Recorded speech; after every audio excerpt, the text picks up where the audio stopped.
We are live. What's up, everybody? We're live on YouTube, Twitch, and Discord tonight. Got a lot. Oh my God, we got so much packed into tonight's show. I'm going to go as fast as we can. I'm not going to push anybody though on their topics. I want to make sure we got good conversations tonight. So, all right, if everybody is ready, let's get it started. What's up, Guardians, and welcome to episode 344 of the newly branded Guardian Down Roundtable. We spent nearly 7 years as the Guardian Down cast show focusing on Destiny, but now we're taking a 30,000-foot view on the entire gaming hobby. Every week, my co-host, Mr. Kingsley Mack, and I sit down with 2 rotating guests to tackle 4 topics, covering everything from the gaming industry and tech to social media. Our mission is simple: keep the focus on our community while sharing the hobby we love with friends. We're live every Thursday, 9 p.m. Eastern on the Todd Together YouTube and Twitch channels, as well as our Discord live stage. And once a month, we even invite a new member from our Discord to pull up a chair and share their own topic and story. Whether you're watching the video or just listening to the audio, we make sure to explain everything clearly and love interacting with our live chat. So jump in, give us your input tonight, whether you're on YouTube, Twitch, or in our Discord chat. And let us know what you think about our topics that we're talking about. And let's get started and check in with my co-host, Mr. Kingsley Mack. How you doing tonight, Mike? I think I'm good. It's a little hard to hear you, but I'll try to hold it together and see what we can do. Hard to hear me. Okay. You're cutting out a lot, man. Is everybody else having a hard time hearing me? No, yeah, you can see the chat. They're saying it too. It's weird. Yeah, what's interesting is it's cutting out in Discord, but not necessarily YouTube. That might give you the answer of like maybe you're processing through YouTube first and then bringing it back to Discord. Let me do this. I'm gonna do this. I'm gonna take the soundboard off. Means I need to change my input real quick. Yeah, YouTube. It's testing. There we go. YouTube. All right, how's that? Is that better? Let me turn. Let me take off the, I got a lot of programs running, so that's probably what's going on. But man, this is a 4080. This thing should not be having a problem. I think we talked about this last time. Is there a memory leak or something? But I don't know. I don't know what's going on. It's up, JD Kent. It's James something Lewis. It's something with the processing that you're sending to Discord because it's not happening on YouTube. Really? So what are you doing different sending to Discord? Nothing is different. Nothing is really different. I'm looking at my, well, we'll try and push through. Yeah, we'll figure it out here, I guess. Nothing's really different than what I do every week. So I don't know. Technology, man, you got to love it. There's like a ghost in the machine and everything out there, it seems. Like I'm talking. Yeah, Deadpool, fast. I heard that too. It buffering a lot and then talking really fast and cutting out. Weird. Yeah. Okay. Well, okay.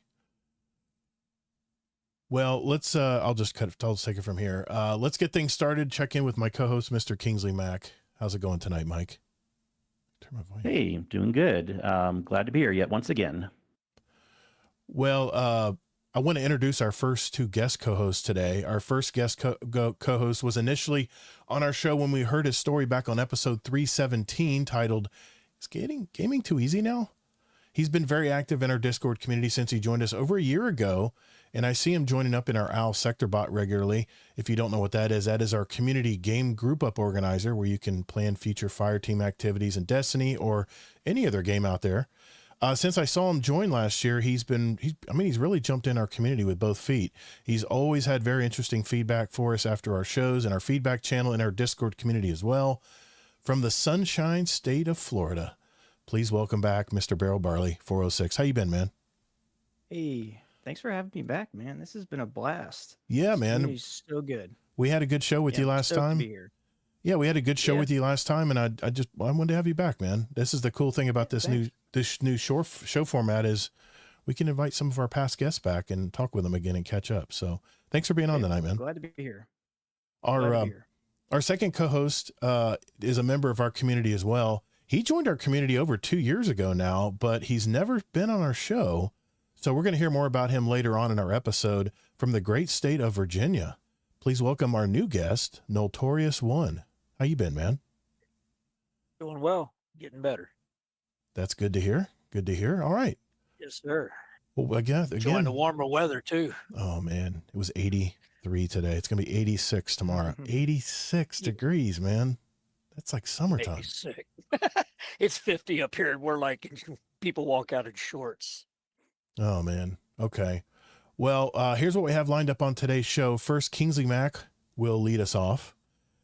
He is has that topic titled "How One Company is Finding a Way Around a Preferred Vendor to Save Resources," and we're talking about NVIDIA. We're talking about NVIDIA and how we're going to have chip shortages and stuff. Then it's Barrel Barley's turn with his topic. There's a new kid in town in the electric vehicle market, and no, it's not who you think. My wife even guessed wrong. Next, we're going to take a breather and check in with our weekly Destiny Roundup, where we'll highlight any news and information concerning Bungie and Destiny 2, and there is some news tonight. Then it's on to our topic number 3, where our guest Noltorious will discuss the impact that AI is having on us gamers. For the final topic of the show, I will present 2 contrasting viewpoints in the AI world. Who should we believe? I'll also give an update on my February game of the month so far. I guess you can say it's the AI episode.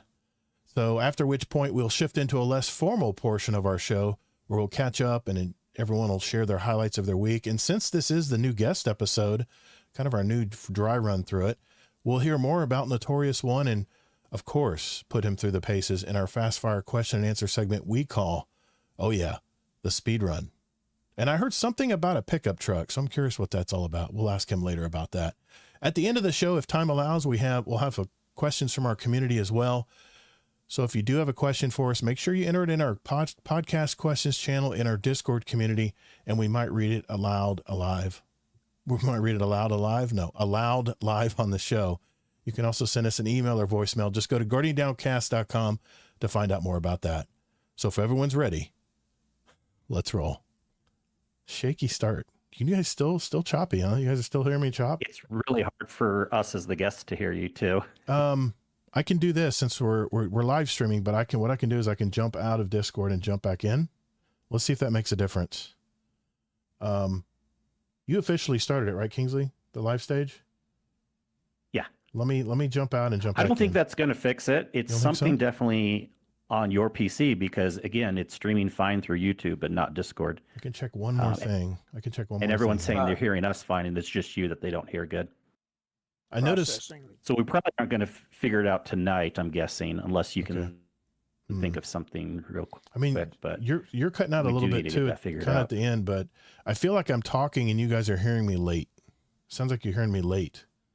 So, oh yeah, it's pretty bad tonight. Dang. All right. Well, that sucks, man. I'm going to just jump out just in case and see if there's anything I can do in here. No, already done that. Trying. All right, I'll try it. I'll jump back in. Give me 1 sec.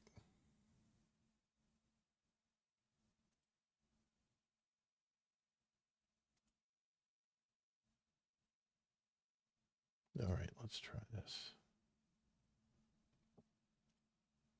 Video on. How's that? Is that better? Better connection, maybe? No. Not any better. Okay. Well, we'll see.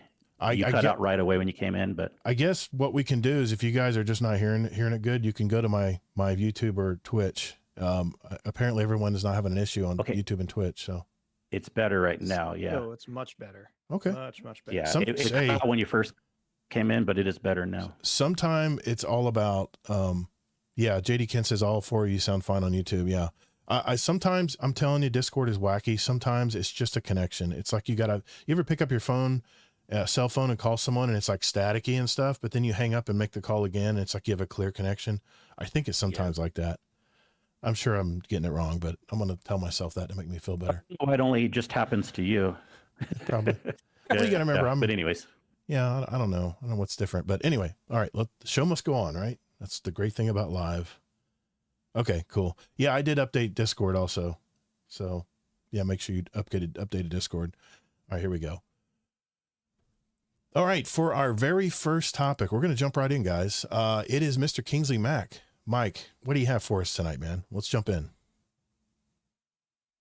Hi, yeah. I have some very, very interesting news on AI stuff, and this is really appealing to me because some of my biggest concerns have been how we're losing resources with stuff. I mean, the obvious answer is the RAM shortage and the it's even hitting storage shortages, and it's not smart to just be going through one company like NVIDIA for everything. Just things are growing too fast. Whatever. I'm not saying AI is bad. There's a lot of good things about AI, but really good news. Article came out recently that OpenAI, which is one of the largest players, they are kind of releasing their first AI model that's also built by them from the ground up on the hardware side also. Usually, a lot of companies will just do one or the other. Apple's one of the few, actually, by the way, that does hardware and software, but usually someone does just software. Other companies do just hardware. And now OpenAI is not making the hardware, but they are actually, they're building out the specs of the hardware with another company. Okay. Anyways, they have their newest model. It's the ChatGPT 5.3, named Codex Spark, whatever, who cares? But one of the good news things is it runs 15 times faster than its predecessor. But what's the most interesting is the reason why is because they have it running on a new chip through a company called Cerebras, Cerebras. So they are sidestepping NVIDIA, dun, dun, dun, to get this to work. This is huge news because pretty much right now, everyone has to use NVIDIA for some type of form. They don't have to, but that's just how it's been so far because you got to have a fast GPU.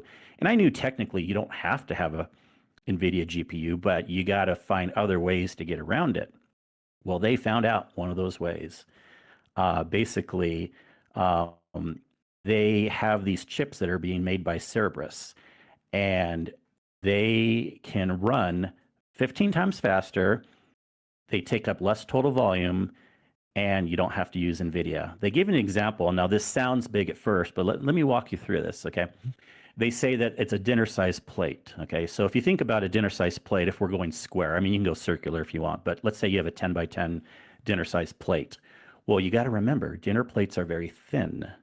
So the total volume of that, you do 10 by 10 by 1, that's 100, right? Right. 100 square inches. Well, guess how much a volume of an NVIDIA card is? I did the quick math. It was about like 300 total volume. Really? So even though it sounds like the dimensions are awkward, being like a dinner plate size, you're still taking up less total space in the data centers with this new system versus the NVIDIA system. So this is huge news, good news for everything going on there.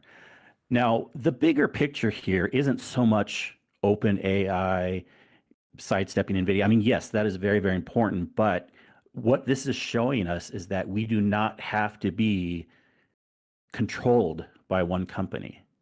It's not just about NVIDIA anymore. There's other options coming out. In fact, they are working on building a new version of this.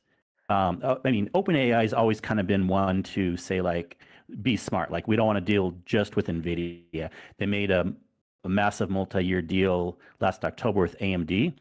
And in fact, they're going to be designing another custom chip. And guess who's making it? TSMC. That's the big fab company in Taiwan that does a lot of the Apple chips and all the really good quality chips that run super fast on iPhones and Macs that are just as fast and powerful, but they're a lot smaller and use less power and less heat. And we need that. No matter how you feel about the environment or whatever, we need to have less power being used in these data centers to grow exponentially, just for a practicality sense too. Like we can build things better if we use less power. So all these things are good news to me. I think it's really going to kind of move the ball down the road on what the possibilities can be as we get a little more diversification in the market with something else coming on. Any other comments you guys have on it? Barrel, Noltorious, let you guys go first.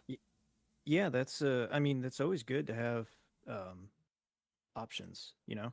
It keeps the cost down, it keeps, well, and potentially keeps the cost down, and yeah, competition. It's good. Right? Yeah. Yeah, because I mean, if one, you know, I actually just kind of recently learned that NVIDIA has their hands in like everything, and they just became like, I think the first $5 trillion company. Was it like last week or something? Yeah. So crazy. Yeah. And it's this will help change that a little bit. And especially if more companies see that there's options also. Yeah, I mean, good for them for being worth $5 trillion, but it's good that another company's starting up. That's very, very good. Yeah. Noel, I know you have opinions. You know technology a lot. Yeah, I had great concerns with NVIDIA trying to corner the market, and they did try to do it by saying, hey, we got this hardware, we got this software you can use for it, use to develop your AI and all this stuff, and they sucked everybody into it. And I give the Jensen credit, the leader of NVIDIA. He knows how to sell his product, and he brought everybody in to the AI field. And that's what a lot of their graphics cards, the 50 series especially, depends heavily on AI frame generation. And I'm glad to see competition, because when AMD was down, if you remember years ago, they were down in the dumps and they weren't producing good processors or video cards.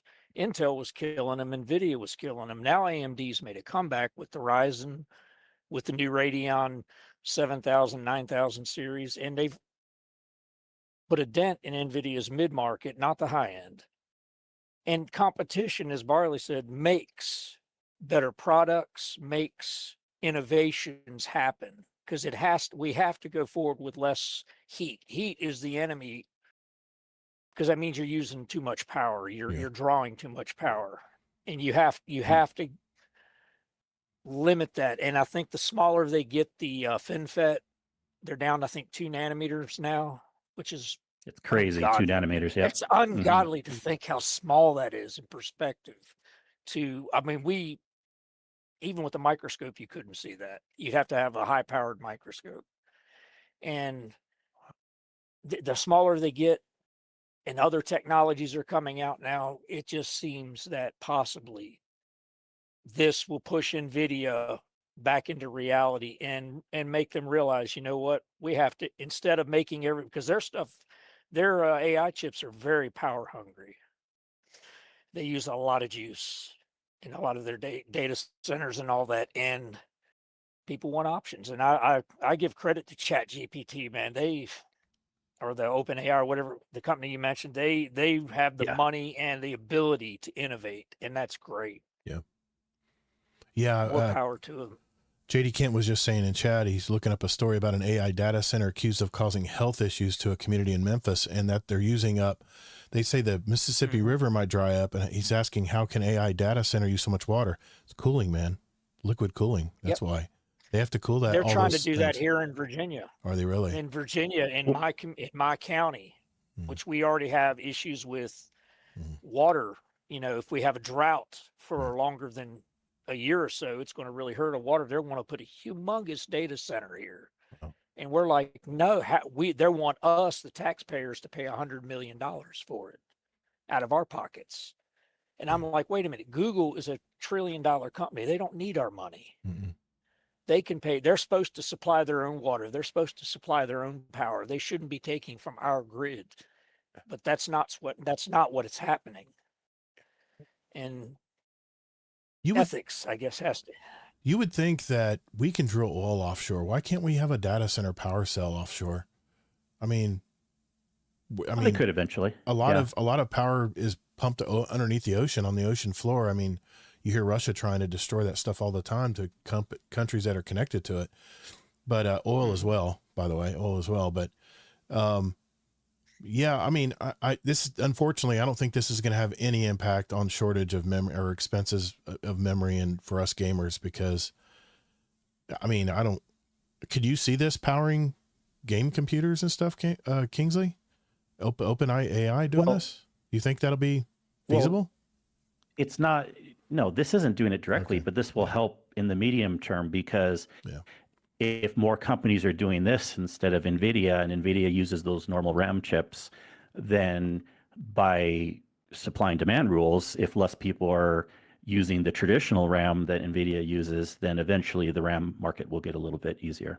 So this isn't directly helping it, but this will indirectly help it. You think it might just slow down it maybe speed up the price increases? I mean, in other words, the cycle of it.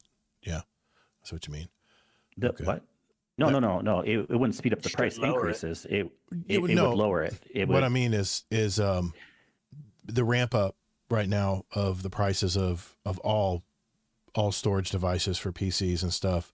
It's already high, but what you're saying is you'll end the cycle early if OpenAI can create some competition there, bring prices Potentially end it quicker than before. See, right now we were looking at 3 a to 4 best years. case scenario 1, a worst case scenario 3-year kind of turnaround on RAM getting better. Mhm. But just every little thing helps, and this is a good story that we don't know how much it'll affect it yet, but it definitely could make things better a little bit quicker.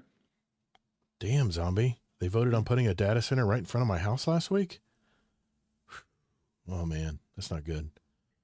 That's not good. That's not good. It's The a problem, noise. man. The problem with the problem I'm hearing with AI, and that's my story. I'm gonna kind of tie into what Kingsley's talking about tonight. I'm gonna be talking about Claude and ChatGPT, the new 5.3 codex. Is the problem is generating enough power, and the problem with that is there's governors that are already trying to pass laws to try to keep consumers' power bills down because it's going to inflate it because the demand for energy is going to get higher. I mean, we're America, man. We shouldn't have a problem with power issues. We're a nation that figures things out. And I've just got to think that we've got to figure out where to put these power stations. And I'm hearing that as AI gets stronger, it needs even more power to get to that next level. But this actually can turn that around where if you can use smarter chips, it doesn't need more power. So you'd think AI would have figured that out already. Sure. No, I don't know. Just saying. Well, actually, they do use modeling. It's not just AI. AI is such that's what I hate about the term. It's such a generic. It is. People think it means everything, but they've already had modeling programming in the past where they're trying to find ways to make things more efficient. I was just trying to stir the shit. because it worked.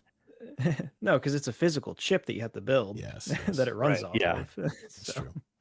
Yeah. But Still you gotta be can designed. you can Yeah. I know. Yeah, and these and the chips that use the that TSMC makes and the RISC-based processors and all the stuff that Apple's doing are generally way more energy efficient, smaller nanometer processes, things like that. And it's pretty amazing if you can, it's physically built by these fab companies, but it's pretty amazing what these designers can do with even designing better hardware. We need to keep that on the forefront even more so than the build out, if in a way. We got to slow the build out and keep the design going faster. James Lewis, we have a question about that later in the show. We'll be addressing that question for you. He was asking if Bungie uses AI in part of Destiny 2. We have someone who asked a question about that, and we'll answer that later in the show tonight. Anything else you wanted to add, Kingsley? It's a great topic. I mean, I'm not commenting too much because I have a lot to add with my story and kind of on top of your story. Of course you do. Well, then that's why I'm saving some stuff too. Okay, good. I want to talk eventually, but I assume one of us will be talking about, but I want to talk about where AI is best used and how, if you want to get job security, how you should work as a programmer, but I'll save that for later. Okay. Yeah. I mean, I just put out a 50 years experience required episode about how to AI proof your job. And spoiler alert, it's not rocket science. Okay. Good conversation, man. Let's move on to our second topic. We're going to keep things rolling here, man. We got a lot to talk about tonight. So we'll do that right after this. All right. You ready there, Barrel Barley? Yeah, right. ready to go. Here we go, man. All right. For our next topic, it is Mr. Barrel Barley. We're going to keep rolling here. What do you got for us, Barrel Barley? All right. So this is a really cool thing. So in the world of EVs, like electric vehicles, I don't know if you've noticed them, they're kind of stale. There's not very many good options. Tesla makes arguably about the best electric vehicle on the planet, especially with their infrastructure, with the just the supercharger stations. Yeah. So there's a new company that is about to be releasing. They're aiming for the end of 2026 to start delivering trucks, and it's called Slate Auto. So Slate Auto is a modular electric vehicle, so entry-level electric vehicle. So they are going to be starting in the mid 20s. So that's like your base model.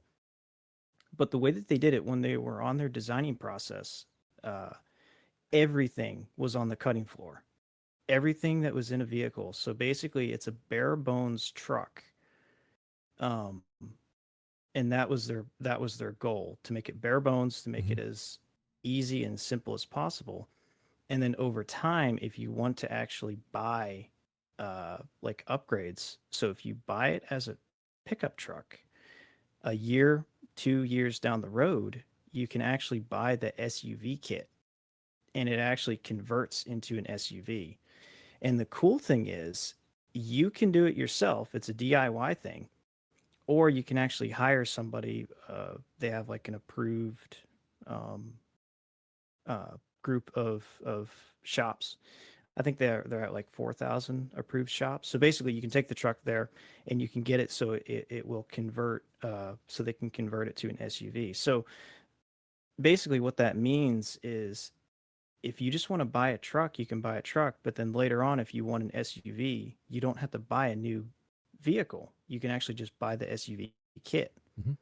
So it's kind of this like revolutionizing, like revolutionary take on the auto industry. Like, nobody's really done this before, not for a very long time. And kind of in the day and age when there's a lot of people that do, or that like personalizing things, you can do that with these trucks.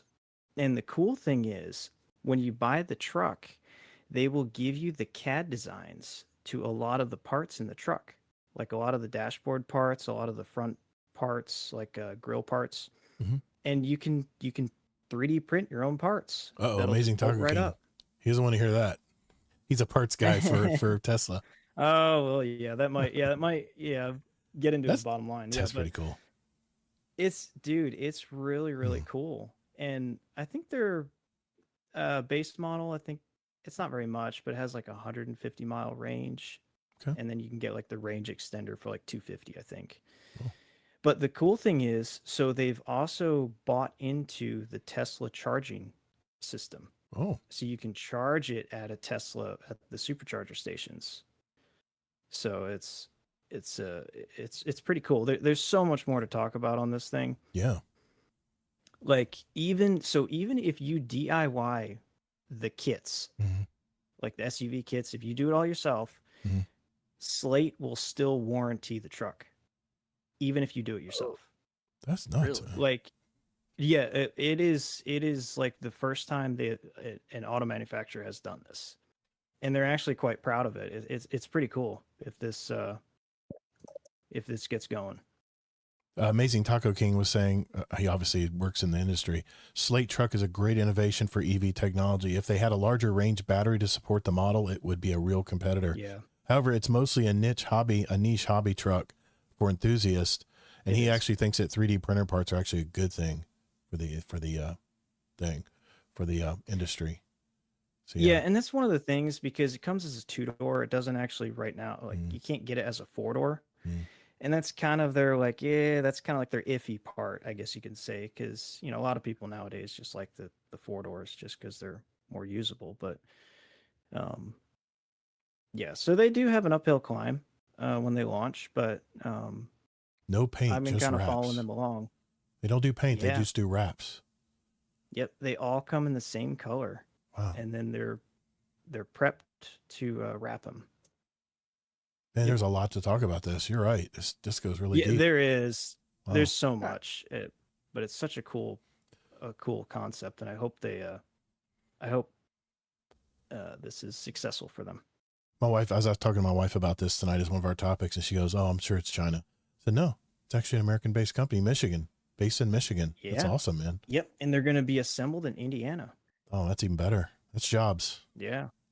And I think we're going to need jobs soon. Yeah, that was one of the main things that they wanted. Like, when they first started the company, they're like, it's got to be U.S. based, and it's got to be built in America. And so that they've been really pushing that. And I really like what they're doing. Gator Cat was asking, Allocate was asking if they have a car model, or is it just a straight truck to SUV? No, it's a truck. So they did that. They made it technically a truck. So I guess if the closest thing to a car would be the SUV model. So they did that for tax purposes, I guess. For Work. some states, yeah, trucks, I guess, maybe tax better, I guess. Kate, you live in They're going for like. Kate lives in Idaho. Get a truck. You need a truck. It's a little rough over there sometimes, isn't it? Thinking? Well, the other thing, I Nah. don't think they come four-wheel No? drive. No? Yeah, I don't think I don't think they do. Okay. Maybe with the range extender. Okay. That's something I haven't really heard about. They'd only be two motor drive, like on two wheels. Not all So four? I think it would be just the two-wheel drive. So currently with the small battery, it's just like the rear wheels. It's a single motor. 1,400 Gotcha. pound. Ooh, so that's not going to work in snowy climates at all. It's got a Probably not. about a 1,400 Especially pound. rear wheel trucks, they spin Yeah. all over the road. 1,400 pound payload capacity is not too bad. It's not crazy. No, for a little good, truck. but for a little truck's not bad. It says comparable to the Ford Maverick. Mhm. Yeah. Okay. Yeah, so just Nice. curious if you guys had heard about this. I guess that's It's all new to me. I hadn't All heard new of to me. this, and this is so cool. When you were bringing it up in our pre-chat, I was so excited to hear more about this, and I want to check it out for sure. It's, again, more options, more competition, things like that. Modularness is such a good idea. It can be hard to like make things seamless where they plug in and stuff, and those can be breakpoints or pressure points. But if someone does it correct, I think modular is the way to go. My only question would be, and potential concern is, I know a lot of problems, and this isn't against this company, but almost every newer startup car company typically has problems with service. Tesla's had problems, Rivian's had problems, and it's more about like ramping up, getting it to like where you can actually service things quickly enough, doing the service good. And those are things that older, more established car companies have fine-tuned over the years. So hopefully this company can do that too. Yeah, so they actually have an interesting take on this. It kind of it ties into like the warranty thing that I was saying earlier. So they're partnering with a bunch of shops around the nation.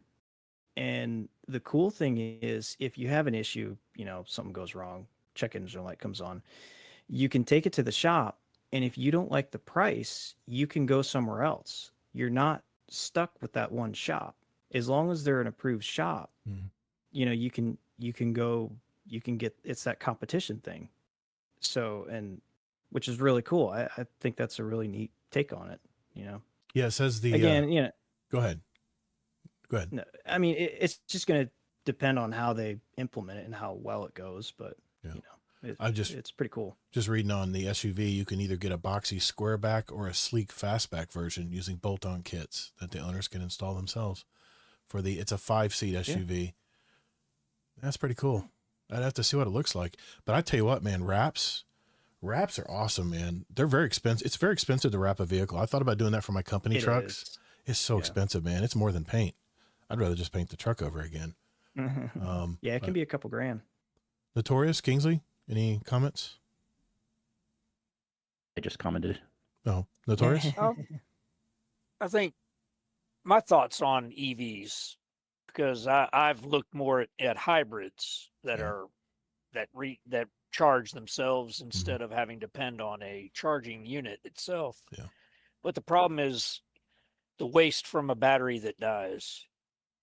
And what do we do with it? And I know there's a lot of recycling, but we've got to, as Kingsley alluded to about servers being the technology improving, we have to get better batteries. There's several different technologies out there, but they're nothing really viable for large scale, like moving a car, like the sodium battery that Germany has been developing. Let's see. It's interesting, but it's a really, really large battery compared to a lithium ion, and it doesn't have the same power.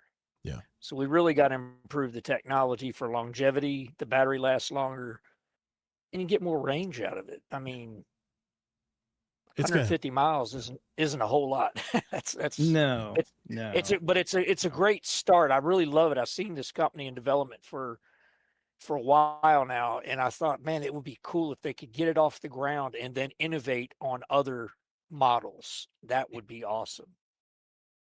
Oh yeah, I guess it's good to simplify, not have too many, especially since this is modular, like truck to SUV. But I could see Right. like maybe one other model that could be Mhm. two different versions, and then that would get the market a lot, Yeah. excited. We've been Yeah. thinking about getting electric vehicles because I have a Toyota Tundra with a big V8 in it, and all it does is just do local stuff, just runs local areas. Even my pest control truck, it's a 20-year-old truck now, only has 70,000 miles on it, and it's a diesel, big old diesel, and it uses a ton of fuel because it hauls a lot of, a lot of weight and stuff behind it. That there's something that they're going to have to do to make electric vehicles mainstream. One, it's going to have to take as much time as it takes you to fill up your tank at the gas pumps to charge it. And range. I think they're going to have, again, as we're talking AI here, I think AI is going to come up with a better battery. I think in time, AI, okay, whatever systems around AI, Kingsley, I don't want to broad paint it here. I think It's not going to be AI by itself. Humans will help direct it. Yes. Okay. Yeah. But I think we just need a better mousetrap. It's what we need, man. We just need a better mousetrap. And then once that happens and we can produce them cheaply enough, it'll go mainstream. It's right there too. Man, I live in Orlando. Man, there's Teslas everywhere. I mean, I've never seen so many damn Teslas. You got fancy ones with dual motors in the back. And you got the base models. You can pretty much tell the base models look like a little fish tank going down the road. But sorry, Amazing Taco King. No offense, bud. But the Cybertrucks just ain't doing it for me, man. It just ain't doing it for those me. look ridiculous. I've seen them close up too, and it's just, I just think they could have gone a different way making that vehicle, but that's what's holding us back from getting, because my wife, all she does is drive local to school and just commuting and going to the movies and local stuff. I would never take an electric car traveling. I would always take a gas vehicle, because you hear the nightmares how you have to plan your trip around the charging stations, and what if they're all full when you get there, and it takes you what does it take? I have no idea. Does it take a couple hours? Do you like go in the mall? Because I know we have charging stations near our mall. How long does it take to charge a car? They're way quicker than that. Yeah, you can do like 80% in like 30 minutes. Oh, they've gotten much better then. Because it used to be forever. The Tesla superchargers are much. That's what it is. improved. Yeah, because I've heard people.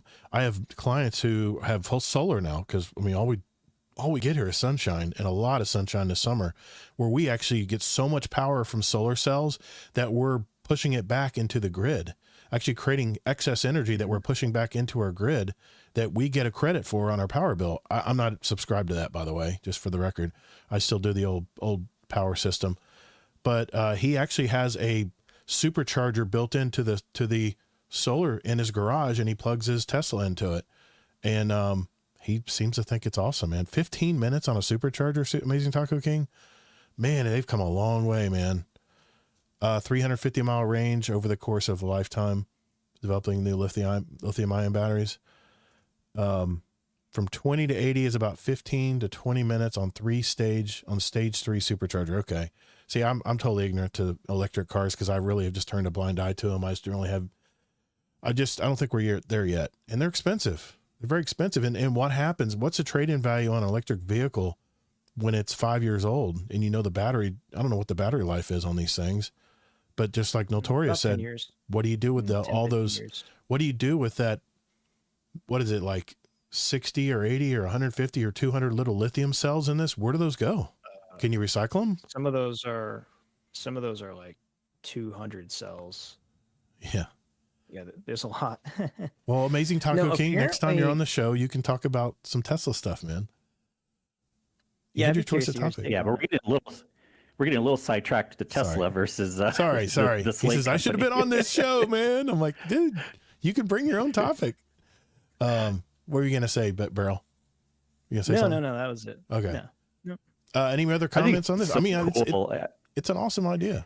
Look, yeah, and the thing that forget the whole discussion, which we could talk for hours on, like just one electric cars in general, but it's just more the fact that it's a new company and it's modular. I think that's so cool. That is. And And obviously the modularness, if the batteries have issue, I'm sure that would be a part that a general consumer could swap out too, unless it's really heavy. I don't know, but like in Maybe, theory, right? yeah, I'm those saying are in typically theory, pretty heavy. yeah. Some of those are like 1,000 pounds. And I'm not posting that but JD look, kit. look, Yeah. the point of modularness, I know people are going to say probably not on that, but the point on modularness is there's going to be a lot of cool things that we can do, even if it's not that. But upgrades, downgrades, swap arounds, and stuff like that. Well, we have the expert in our chat tonight. He goes, we repack them and send them back to be recycled and refurbished for new batteries. Okay, that's good, man.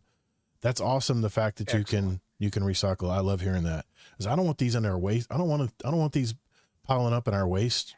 Our junkyards and dumps. I want this stuff in the ground, man. It's lithium and all kinds of shit that leaks out over time.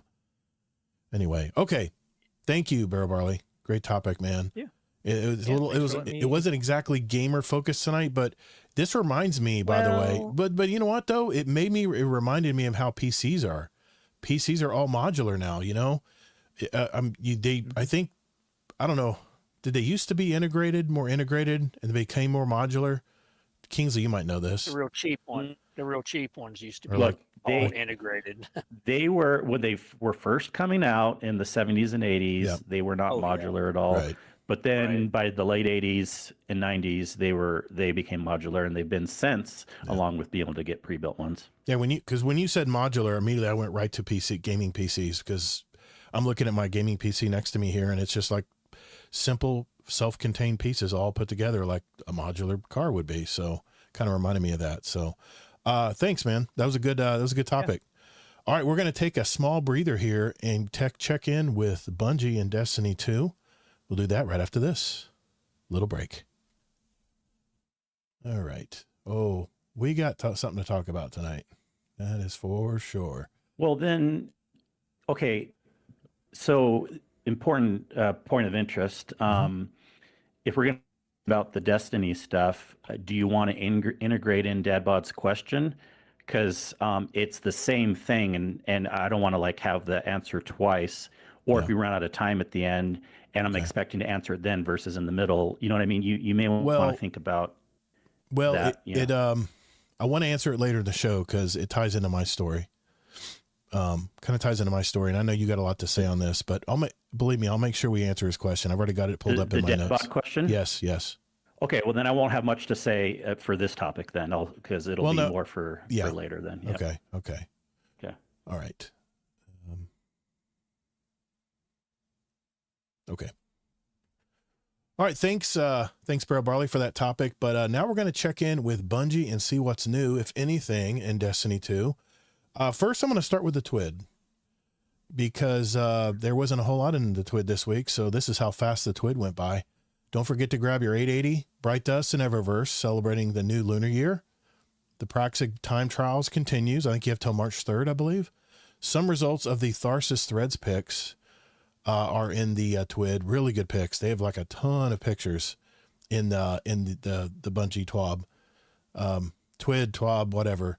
And there's some really cool outfits in there. So if you want to look closely at that stuff, look at that.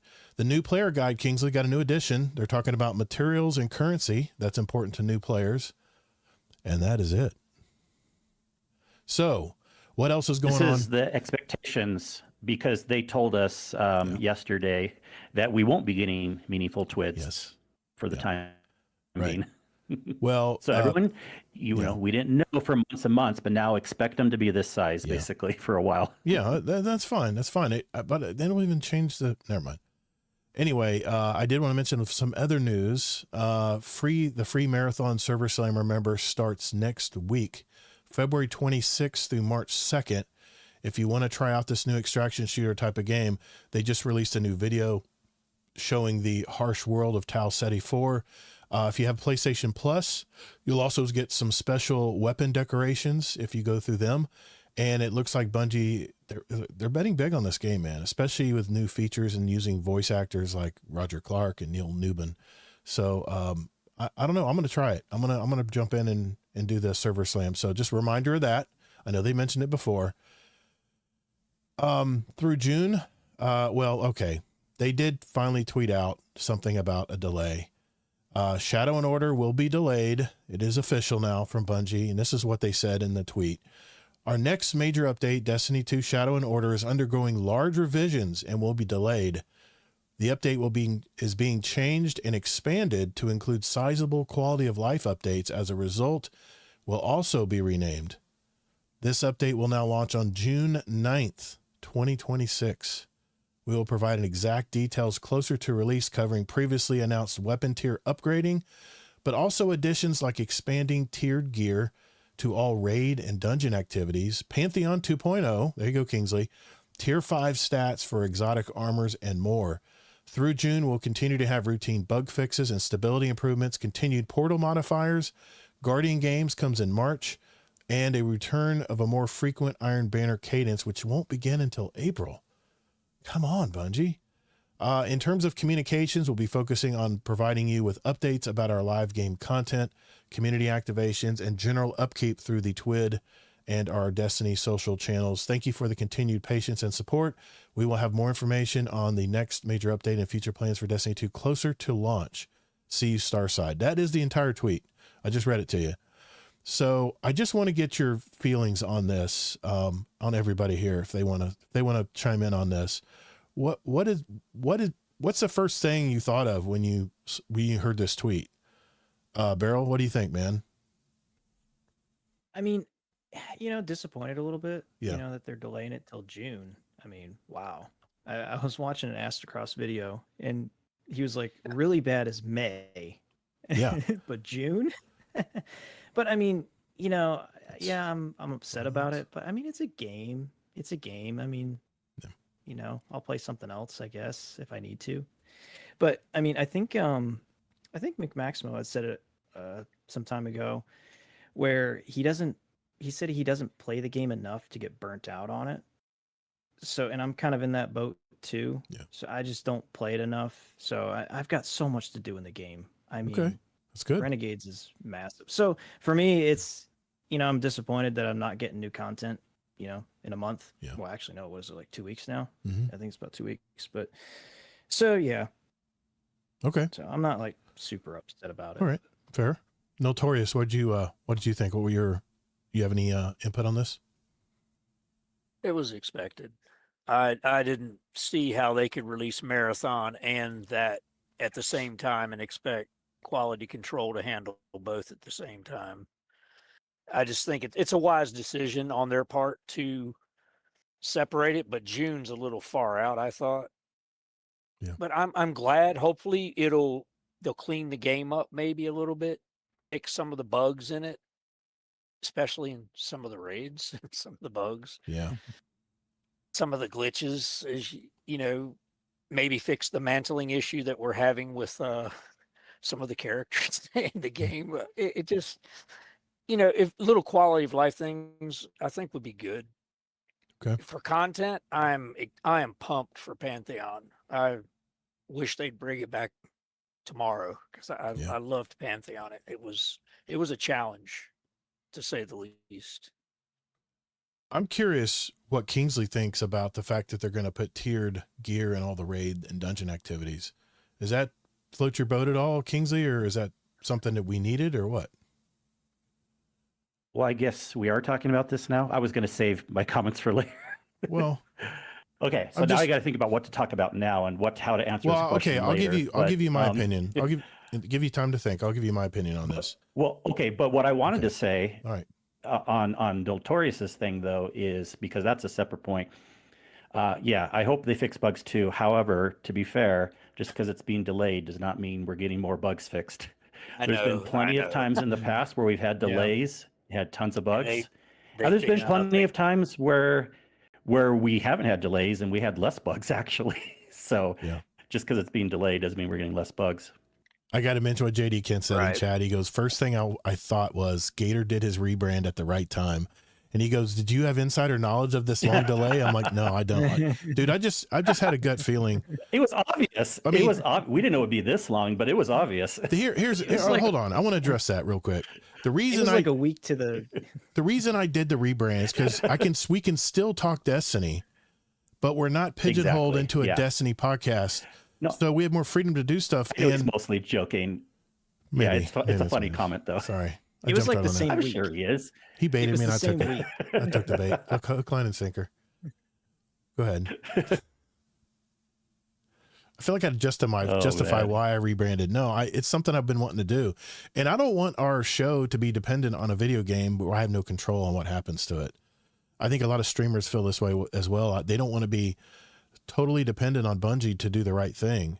And then when they don't do the right thing or they delay stuff and they're kind of stuck in a rut, what are they going to do? And I want this show to continue on. That's the reason I rebranded it.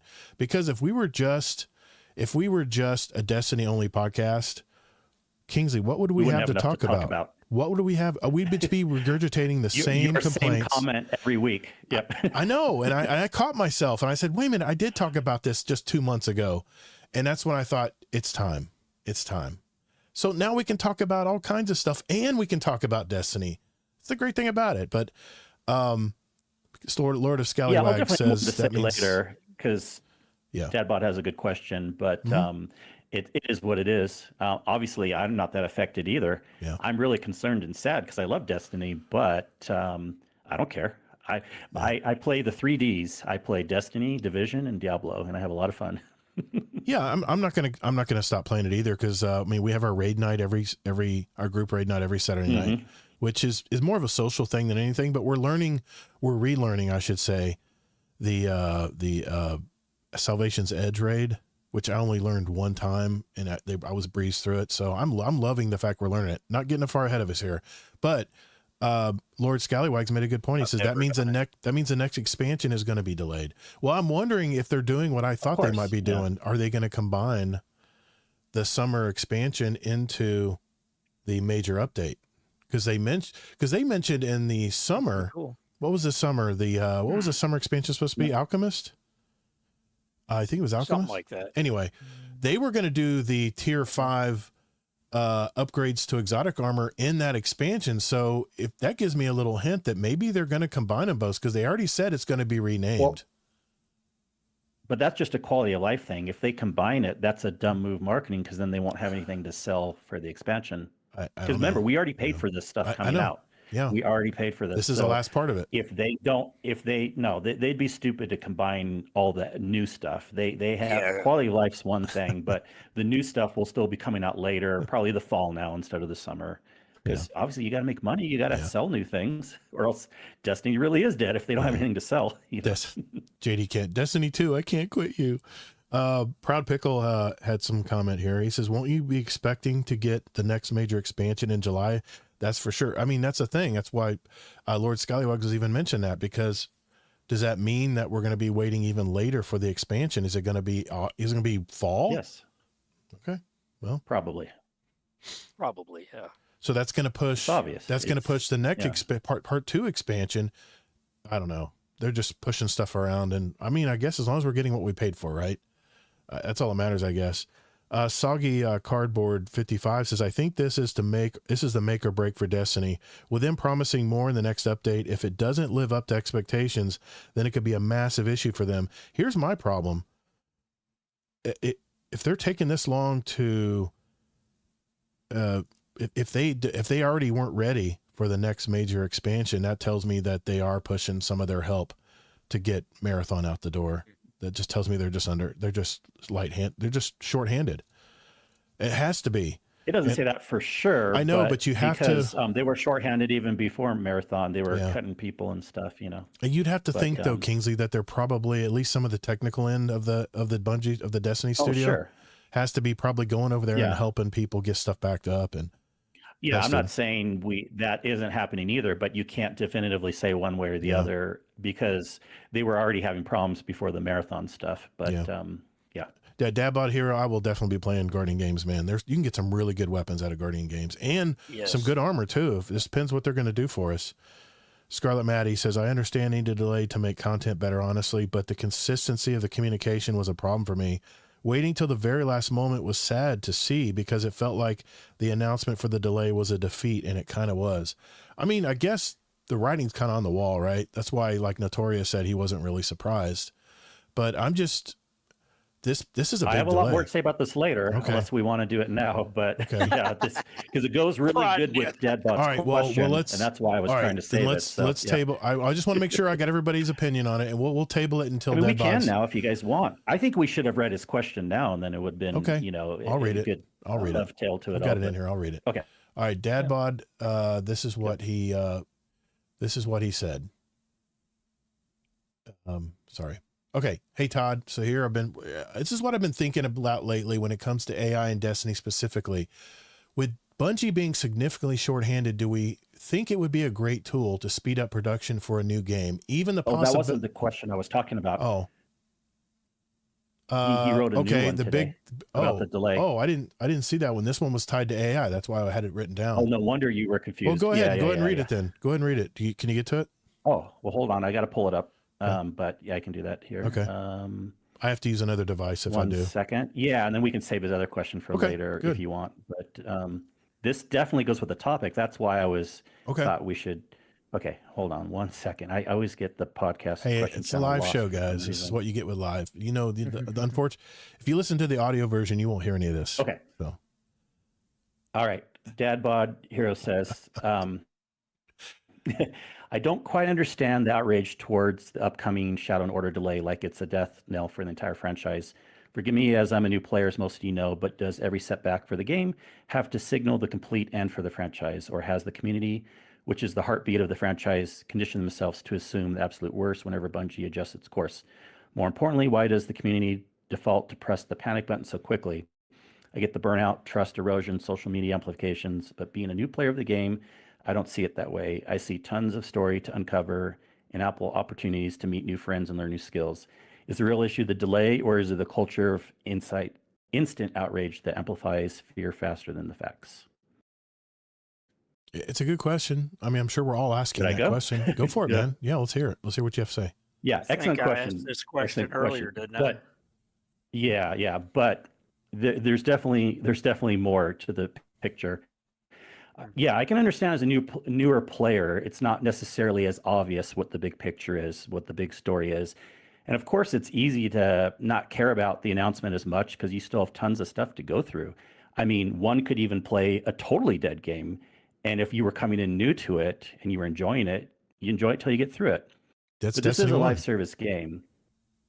Yeah, this is a live service game. And there are actually many, many, many reasons why this is a concern with this announcement this time. It's for sure different and worse this time around. Basic summary at the beginning is that they are spinning the communication here and really delaying even telling us what's going on. But more specifically, things started really getting bad the year after Final Shape when they announced the plans for the year of content that we are currently in. They broke some bad news to us. They told us that we would have less content going forward, but because of that, we would be able to stay on a better schedule. Well, guess what? We didn't even last 9 months this time, and we're already not in the schedule. Yeah. Yep. Also, they should have told us this delay sooner. There's no way that they just figured this out this week. We already knew the rumors that there was going to be a delay, but they waited 2 weeks before it's supposed to be coming out to finally let us know. But the bigger issue here is that they've also been mentioning that we were supposed to be getting a roadmap. They said that even as far as last September. A lot of people were expecting we would get the roadmap at the same time as the bad news delay, because it's always smart to have bad news with good news, right? And kind of sandwich things together. That's how they've usually done it. But we still don't have a roadmap. Yeah, we only have this. Another point, we were guessing, we kind of already knew there'd be some kind of delay, but no one was expecting 3 months. Remember, this is considered a smaller update. This isn't the DLC. With the latest model, again, which does not seem to be playing out, we're supposed to have a bigger DLC update, and then a smaller update at the halfway point, and then another bigger one, and then a smaller one. It's certainly weird for a smaller update to get this level of a delay. I'm curious though. What's more, okay. Oh yeah, I just want I to have more, but you can butt in. No, I just want to stop you right there. Keep your point where you're at. Yeah, no worries. But I asked this question. If they're taking this long for just a major update, maybe they're saying, listen. And I don't like that word major update because these are small updates, by the way. Small That's update. Marketing. Mid update, whatever you want to call it. Do you think that maybe they're saying, listen, if we don't fix this damn portal, we're going to lose all of what we got left. And maybe it's worth, if we can delay it. I know they didn't mention it in the tweet, but I'm just curious if they're going to finally turn this portal around where we can earn larger powered gear or power up our stuff or get tier gear in the world like I had talked about, or maybe even make it where the portal is more expansive than it is now, because the portal's a joke, man. I jump in there just to run through some of the solo stuff and then I'm out. I'm just trying to get the season bar up, and then as soon as I get the rewards from the bar, I'm on to something else. But continue your point. I just want to mention that. They told us everything else that's coming out in the update. So the fact that they're not telling us they're doing a major portal change, I don't think that's happening. Then why? Still Or else don't you think they would have told us? Yeah, I'm still wondering where the don't you think they would Grandmaster have told us? conquests are. Yeah, I know. Okay. I've Okay, been go ahead. wanting 'em. Here's more. Okay. So what they're writing in the announcement, in my opinion, is just playing around with words, and they're trying to spin it. They're really trying to spin it. But in reality, all the stuff they talked about is stuff we're already getting anyways. They say we're adding new stuff. Well, no, this is all stuff we knew was coming anyways. For those that were following along, when we dissect that, what they were trying to say is a reason for delaying it, we're kind of shaking our heads. We're like, we already knew we were getting these things, so it doesn't seem like that big of a deal. Now, yes, they may still add some other quality of life things that weren't in this thing, but it wouldn't be anything too big because they already told us the big things like Pantheon and everything like that. Yeah. We're also concerned that Sony's behind all of this. And the two main reasons why they could be is A, they just want a big majority of development. Now, again, this is what you were saying, Todd. I'm not as much on this, but it's still a point that people are concerned about. So maybe Sony's just putting a big majority of development on Marathon, and they don't care about Destiny as much right now. Mm-hmm. Or another reason could be that it's because Destiny has been losing players and profitability for a while now. We know this is a fact. We're at record low play counts. They are not making enough money to be profitable for Destiny. This can get at a spiral that if they get more and more delays, well, guess what? We're going to have even less people playing. They're going to make less money because they can't sell an expansion as quickly because the next expansion is getting pushed out. So we're just kind of going more in this spiral. Yeah. Pretty much all the things shown for quality of life in the announcement are things that should have been added 9 months ago when we were talking about the portal. Why do we not have the tier weapons in the old raids and dungeons, right? Mm-hmm. I mean, when the next update comes out, I don't see it bringing people back because we should have had that 9 months ago. Why will it not bring people back? Well, first, it's a small update. And also, Edge of Fate and Renegades didn't bring people back. Each one dropped precipitously. I remember everyone's like, no way, the Star Wars update will for sure bring people back. I thought it would. It didn't. I It thought brought it would. less people than before. Yeah. Yeah, People I have thought moved for on. sure it was going to bring more. Yeah. Sorry, I thought about this a lot. Ultimately, we need more content and not just quality of life things to get people interested. Think of it this way. You're working with like a vendor that keeps promising something, and then each year in the project, you get less and less and still have more delays.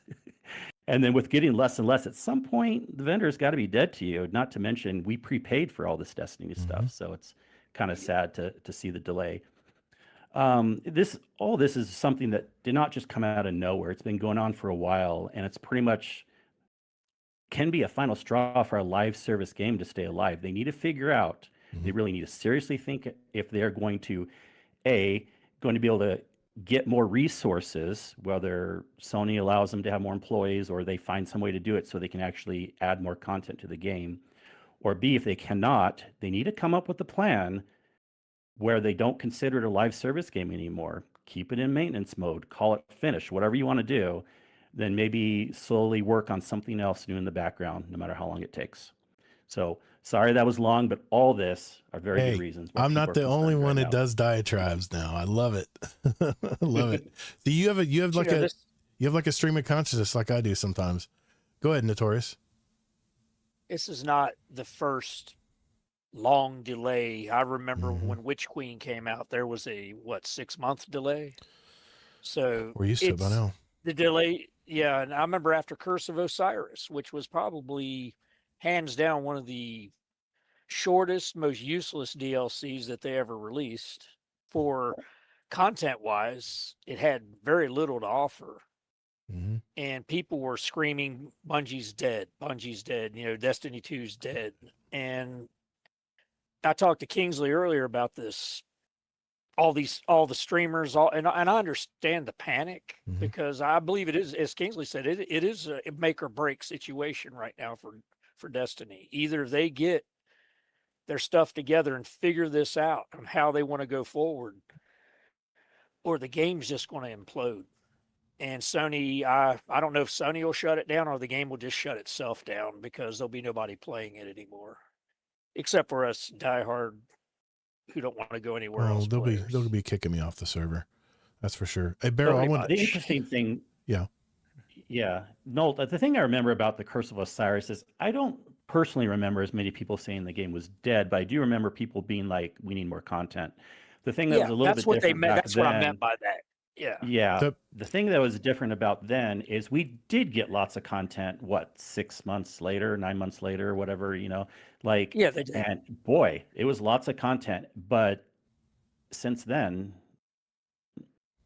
since Final Shape, since Final Shape, it's definitely on a kind of a spiral down.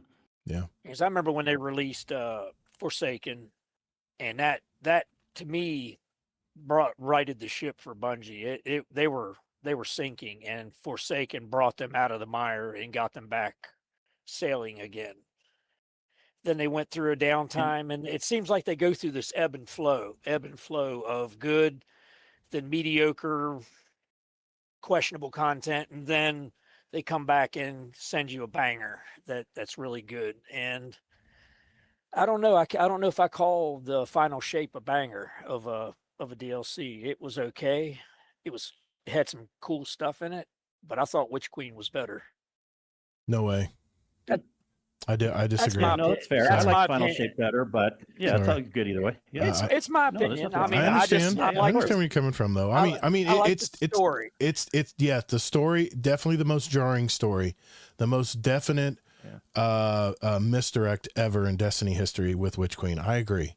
What happens at the very end is a jaw dropper. I'll give it that story wise, but the way they ended Final Shape, I thought really tied a nice bow on the game. It really did, and I just probably the episodic that thing should have been the end right there. Well, see, I always people said that. See, when you start Destiny, I thought it should have been the end. That. I said that, and no one liked me back then. I was saying it leading up. I said they need to stop the game then and have like a Witcher moment and say like, see you in 4 years, Destiny 3 or whatever. It would have been so perfect. People would have been fine with that too, but no, I remember talking about this episodic content they were coming. I said, this is perfect. They're going to keep people drawn in to keep playing the game after the game supposedly ends. And this is their chance to keep players connected. This is going to be the connection that gets them into the next saga. And man, it was just so poorly handled. The repetitive, whatever repetitive thing they were using for the seasons or expansions, whatever episodes, whatever they'd named them, but it was so poorly done that it ended up losing more players than it did gain players. So I want to make sure go ahead. I'm sorry. I just want to make sure Barrel Barley had a chance to react. I didn't want to block anybody out here from this discussion. Did you have anything you want to mention? I mean, not really. I mean, just kind of what I said earlier, just, Well, I want to read a few. We have a lot of comments here. I just want to get through some of them here. Proud Pickle in the Discord says they won't drop the expansion with the quality of life update. That would be something that they brought up just to keep more interest in the future of Destiny. It would be a major content drought. And in my opinion, if the next update drops and it isn't well received, it could be the end for Destiny 2.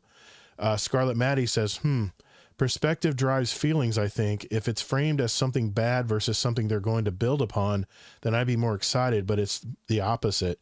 But it's not their fault. It's game dev.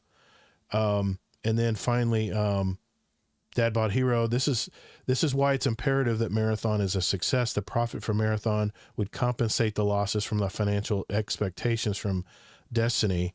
We need to talk about that more after. But JD Ken also said this. He goes, I hate to bring it up, but if the raid and dungeon armor has new set bonuses and you get a good god roll updated exotic armor, are they going to fix the vault space problem? Well, JD Kent, you get 1,000 right now, man.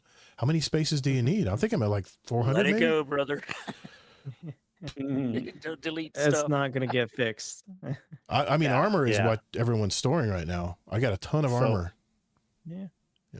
The Marathon thing, no one knows what's going to happen. I can't No. tell you, I've heard every side of the story. I've heard if Marathon does bad, Yeah. Bungie's or Destiny's in bad shape. I've heard if Marathon does good, Mhm. Destiny's in bad shape. And people maybe think, Yeah. well, why both ways? Well, you can make an argument either way. Yeah. You can make an argument that if Marathon does bad, then okay, everything's over for Bungie, right? But you can also make an argument, and more people are making this, and I don't know that I believe this, but it could happen if Sony is mean. Anyways, and I say that tongue in cheek, but if Marathon does really good, then Sony could say, we just want to put everything in a Marathon. Destiny's not doing enough. Sorry, bye-bye, Yeah. People can make an This- argument either way. They really could, Jealous talked about So this they last put it- week. I thought it was good insight. Yeah. And so Put we it have in no maintenance idea mode. what's going to happen. We just have to hope that Sony is allowing Destiny. Again, it goes back to what we said months ago. We wish Sony would put more employees or more studios into Bungie so we could have more Destiny. Yeah. But until that happens, who knows what's going to happen? Well, I've heard that they're doing some type of raid mechanics in Marathon, like some type of Yeah, it'll secret have- raid it'll or have- something. So Yeah, a lot of games have raid type things. Yeah, Well, it's yeah, not yeah, that but weird like- for well, no, but I mean, Destiny kind of does it some of the best. I mean, they're kind of top tier for that. So it's the kind of WoW funny. people where- would disagree with you, but Well, I like Destiny. I'm a Bungie guy. So. oh, I agree. I love the Destiny raids. Yeah, but no, it's interesting because our creators did like their PvE only mode. I think it might actually still be going if I'm not mistaken. But it's kind of funny how they're like kind of stepping into that. Like, yeah, let's do PvE, Mhm. and I'm wondering if Marathon will eventually do that. Yeah. If they get enough push from their audience.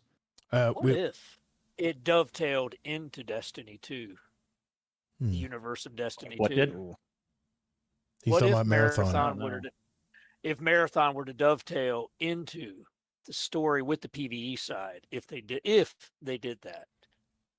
Probably Well, not.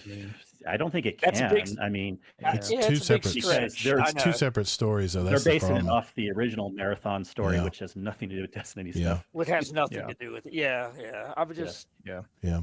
or going Um, something similar to that is, I guess, what I mean. Sure. Yeah. Amazing Taco King Similar says to an EE in style. YouTube, yeah, sadly, Destiny's not safe from being let go. Just remember Crash Bandicoot and Spyro were the poster children for Sony in the 90s, and now they're Microsoft IPs. I wanted to mention one more comment here, and then we'll move on. Proud Pickle says, I could see Sony dropping Destiny 2 if Marathon does good, just because they see it as more profitable in the short run. Here's my take on this. Yeah, I see, think either way. I think Marathon will be a relatively successful game. Eventually, all you're going to have I do. there are I do your too. hardcore PvP players that can't play anything in Crucible right now because Crucible's, I mean, let's face it, there's not much to do in Crucible either. But I don't think, I think Doesn't mean Sony won't want to put more into it, though. that's true. That's true. But I said this yesterday. I said this last week. They've got the systems in place. This is a PvP game. It was not as rich as far as asset wise as a campaign in Destiny 2. Campaign in Destiny 2, you have storyline. You have to tie in the worlds. You have to tie in cutscenes. It's such a big production. It's almost like making a movie. But you got a PvP game sitting over here. And I talked about this a long time ago. Said Destiny just needs to have their own Crucible game, and it wouldn't take much. You would have to just set up put a new map in there every now and then. You have the systems in place, maybe update the sandbox a little bit, give them some new toys to play with. But running a PvP game is not as hard as running. I mean, I'm not even a developer, and I can see the assets they use in both these games. Yeah. Call of Duty's used the same template for years because all you have to do is plug and play just with a few new assets in there, and they'd let them go, and they still sell 15 million copies every year. So it can be done. And I Yeah. really think that's what Bungie's trying to do here. They're trying to make a repeatable activity that they don't have to put so much time in, and that our players don't devour that new content like us Destiny players do.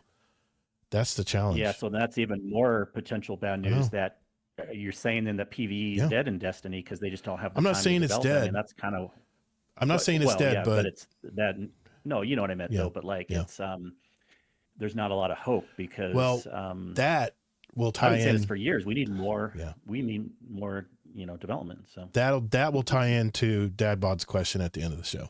So that part of it. So all right, let's move on. We're only halfway through, guys. We got to get through the rest of the show here tonight. We have our third topic, which will be Notorious right after this. Good conversation, guys. I knew it would be like this. I had a tonight, feeling. Chuck. I had a feeling. No, I already set This aside is great. time. I set aside time because I This is know there was going to be a big outcry and a big to talk about the delay, because I figured that was the big news this week. We needed to talk about it. So, okay. All right. You ready, Notorious? I believe so. Yeah. All right. Here we go. Hold on 1 minute. Okay. And I love Amazing Taco King says this. He goes, I guess it's time we have to start saying thanks, Sony. I mean, I guess it's time, right? Hey, Sony's I said pushing way the back buttons. too. All right. Todd was all Sony's our savior, and I'm like, I'm not so sure about this. Yeah, I had to say goodnight to my sweetheart. No worries, All right. man. No worries. Family first, man. Okay. Take care, Zombie. I'll see you Saturday, brother. All right. Here we go. All right. All right. For topic our, is- nope, not yet. For our, now for, I'll bring you in, man. Now that we're all Okay. caught up with Sorry. Destiny this week, I'll turn it over to Notorious. Notorious, what do you got for us, man? Well, simple. I've been building PCs for, good Lord, since early 90s. Just building. I remember getting my first 1 gigabyte hard drive. That sounds funny, but yeah, it was a Maxter, that old brand. And now that we've developed so far and all this technology is eating up all the hardware, I've had a lot of my friends who want to upgrade their PCs say, man, do I buy a PlayStation? Because it seems cheaper to buy a PlayStation or an Xbox than to build a PC. And then I have to ask them the question, well, what do you do anything else on your PC? Because a gaming PC can be like yours is dual purpose. You can do games, or you can do streaming. You can do whatever you I run my need to business do through on it. Yeah. Yeah. And so it's all in what you want to do. But right now, prices have, I've looked at the price of DDR5 today. I was just researching it and SSDs, and I'm like, oh my God, it's almost fourfold increased in price for 32 gigabyte kits. And when I bought mine last April, it's gone up 4 times the price, what I paid for it. And it's just hard decisions to make on what, and then choosing the right hardware. That's why I asked the one guy said he upgraded his PC. I said, what'd you get? He goes, I got a 5060. That people say, oh, I got to have a 5080. I got to have a, 5090 or a 9070 XT or whatever, Right. which I admit I splurged and bought one when they came back down in price. But get what you need to game. If you have a 1080p monitor, you don't need a 5080. You really, really do not. A 5060 or a 9060 XT or TI, 5060 Ti is more than enough power to run what you need. The question about PlayStation, I have one, and I haven't played on it since I built my PC. I upgraded my PC to play games again since Destiny went crossplay. So I suck on controller anyway, so I just say that. But talking about the hardware, the price is being driven up, and I was reading some articles about the memory factories saying it's going to take, they're building new factories, new NAND factories to produce more RAM. But this is not a quick fix. They got to build it. They got to certify it. You got to build it, get the machinery in there. They got to certify the machinery. They got to get the processes down. This is a year or 2 year long-term fix. This is not a quick fix. So and that's one thing I wanted to ask you guys. What would you say to someone who says, man, I want to build a PC. I know I love to play on PC, but I just can't afford it. I mean, I have a PS5 Pro. I paid, before they really raised the prices, I paid, I can't remember what I paid actually. I got it on sale. It literally was on sale when I bought it. It It was a Cyber Monday deal before Christmas when I got it. I can't remember what I paid, but it wasn't much more than the PS5 I had originally. And I have my PS5 in the other room now that my kids and whoever wants to come over and play on it. That is it's a pretty ample gaming computer. I mean, it doesn't do anything else but play games, and you can run your apps and stuff through there if you want to stream it through. But I have a 4080 that I bought 2 years ago now.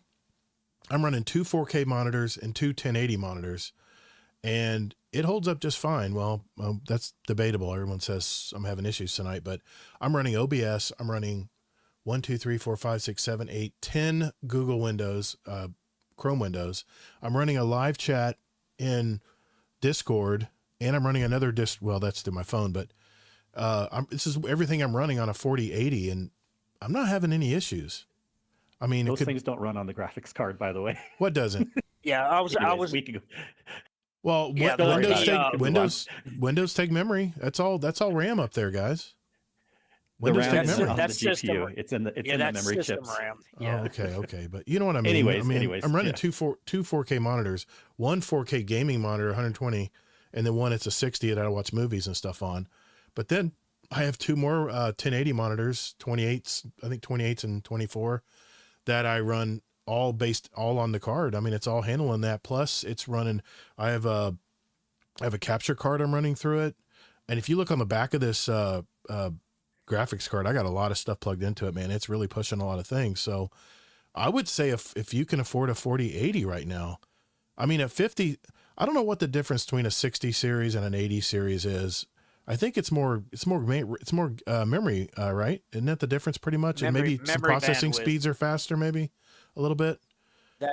That memory bandwidth, your 5060 is 128 bit memory bus, and your 5080, I think, is either a 256 or 312 memory bus. I see.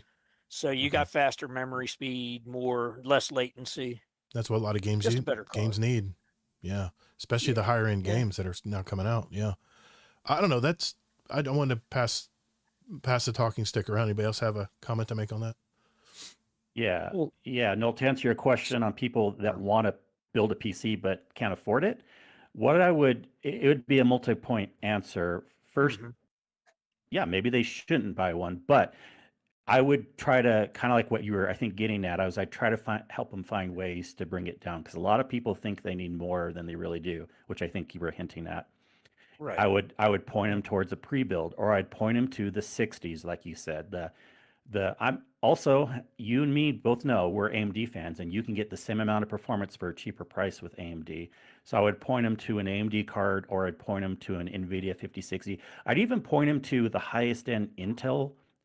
Everyone forgets Intel makes GPUs too. Oh yeah. And they're GPUs. The B series now, the new B570, 580. Yeah, and their highest GPU is actually fine if you're not doing high-end games, and if you're doing 1080, like you said. So I would ask them all these questions and say, like, you may be able to afford it. Let's talk about what you want to do, what your monitor can handle. Look for a pre-build or look for cheaper parts, because there's a lot of bad information out there, like you said, where people think you need a 5080, even a 5070, and you can get a 5060. You can get other cards and be great. Dadbot has a Radeon 6700. Awesome. I have a Radeon 7800. I know you have the 9070. Nope, I'm jealous, but I had the 7800 XT, and I miss it. That card did everything that my 9070 XT will do. Seriously. I don't notice the difference in the game. Yeah. Also, go ahead. So I was actually looking to build a PC around December of last year, and it didn't work out. I was using like one of those pre-built, like I think it was Alexander PCs. I think that was one of them I was looking at. They do a lot of I was going after the warranty, basically. That's kind of how I was shopping it around. But I mean, for what I was looking to do, I mean, $1,500, $1,700. That was kind of That's not bad. The area that I was looking at. But basically, what happened, I wasn't able to do it, so I settled for a PS5 and a laptop. So that's Yeah. I have a laptop that's a 3060. It has a 3060 NVIDIA graphics chip in it, and it plays Division 2, it plays Destiny, and it also will, with lower resolution, play Warhammer 40K Space Marine 2. That's the thing, man. Oh, wow. PC games, you can adjust it where your processor can handle it. And yeah, you may get a little bit, you may not get, 4K 60 frames. You may not get 4K 120 frames, but I mean, what about 4K 45 frames? You can keep adjusting it until you get that sweet spot where it works for you. Right. You don't want 45. You kind of want to go for 60s. Then I was just using that as an example. I was using an example, but no, but I mean, like 1080p is still a pretty viable option. Dude, I'm wearing readers. Yeah. I'm wearing readers. How much better can it get? If I got a 4K TV in there and I have to wear my readers to be able to enjoy it, because otherwise it just looks like a 1080 to me. I mean, it just does. Another problem I have too is with YouTube TV is there's not many networks that will broadcast in 4K. It's not there yet. So you're watching everything in 1080 and 7. I mean, God, CBS Sports, man, they're putting stuff out at 740 or 7.6. What is it? 720, 720. I'm trying to raise on YouTube. I'm trying to raise it up, and it's like that's all they go. That's all they're broadcasting at. I'm like, what cheap bastards, man. Football game. Come on, you want to be able to see everything. But we have a few comments here. I want to make sure everybody's included here. Proud Pickle says, I run a 3070 i9 12900K, 32 gigabits of RAM. I think all the crazy new stuff is very much overkill for most people. Allocate says, I still run on a 3060. No issues with gaming. Deadpool's 5060. My girlfriend runs a 2060 and has no issues either. That's Proud Pickle. And Base Window said, glad I upgraded my RAM before the price jump. I need better video card for my Mac. I got Windows on an SSD. So some people in Discord commenting there. And yeah, I mean, I think it's, see, I need a lot of memory because I'm running a lot of programs, and I don't run all programs. I understand that, but I have to store every audio file, every video file. Video files, guys, they're gigabytes big. They're like exponentially bigger than an audio file. When you download that audio file on your podcast app, it's like, I don't know, 400 megabytes, 400 megs, maybe. And that's really high top tier audio quality. You know what that same video would be on a YouTube channel on a 1080, 60 YouTube? It's like 15 gigs. It's enormous. It's an enormous file. So you have to have the storage to store all that stuff. And yes, if you're streaming and you're playing a video game on your PC and you want high graphics and you want the stream to come through nice and clear, then yes, you need an 80 series video card to make sure it can push it. But I tell you, when I play Destiny is so optimized. That little memory bar at the top when you're adjusting your settings on your video and stuff, it doesn't even come close to filling that memory bar. I got so much extra memory RAM, video RAM. So I never have an issue. It is overkill. For storage space, it's making a comeback sort of right now. The HDDs, the old disk drives, are starting to make a comeback, and they're they've got interfaces on them now to where they're as fast as the old, remember the old little credit card SSD drives that first came out, the SATA SSDs? The SATA SSDs, yeah. Yes, and that's plenty fast enough to play a game on. No game is going to use the PCIe 5 speed of your drive. It's just going to use the basic speed. And I mean, there's guys that tested games on Sony disagrees with you, though. They require they do. They require they do. But that's just Sony being funny. Yeah. It would work. The PS5 would work good with a PCI 3 in it. It didn't need the 5. My son is into tech, and he says the big thing right now is people having their own built-in networking devices in their houses in the wall. He's thinking about building one for me. I guess it's just a bunch of hard drives. I don't know what he's talking about, but he says you can actually run your own servers and stuff. Another topic. Okay. Yes. Sorry. Storage server. Yeah. That's what he was talking about. You store all your programs and stuff, and you just play them at will. anyway. Yeah, and it's actually a very searchable thing. But yeah, I just wanted to bring that up. But you because can't play games off of network storage stuff. It No, has to no, be I'm just talking about local entertainment and device. stuff. No, Like, yeah. yeah. download Sorry. stuff. Thank you for steering me back the on the reason- road, Kingsley. It's all good. Yeah. Kingsley, the only grab the reason I wheel. brought this up Yeah. is because we overspend. We see all these guys promoting these big course. fancy things Yes. like, and I want to have that, until you see the price tag, and then you're like, holy crap, I can't afford that. And it is an issue, and it's why I steer people when I help friends build computers or I fix their computer. I say, Mhm. look, what you got will last you for a while.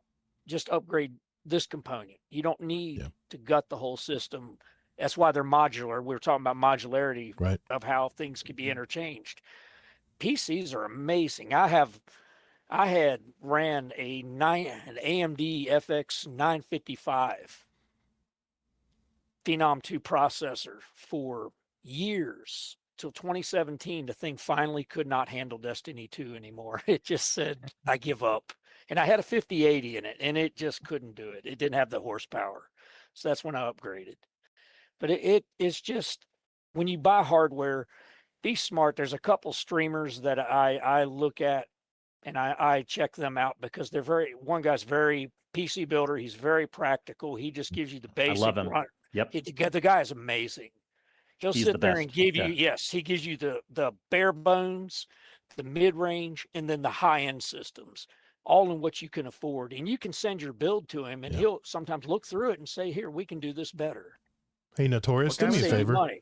Do me a favor and send me a link of that YouTube channel. And I'll put it in the show notes if people want to access it. Yeah. Yeah, I will. I'll PC Builder. His name's Jason, but we'll get the link PC and Builder? send it PC over. Builder. Yeah. On YouTube? Okay. Yeah, he's awesome, man. Because I get a lot of my updates from him, because he has a finger on the pulse of some of the stuff in the industry. In Jay's 2 cents, he's a little snarky, but he's usually pretty good about hardware and figuring stuff out.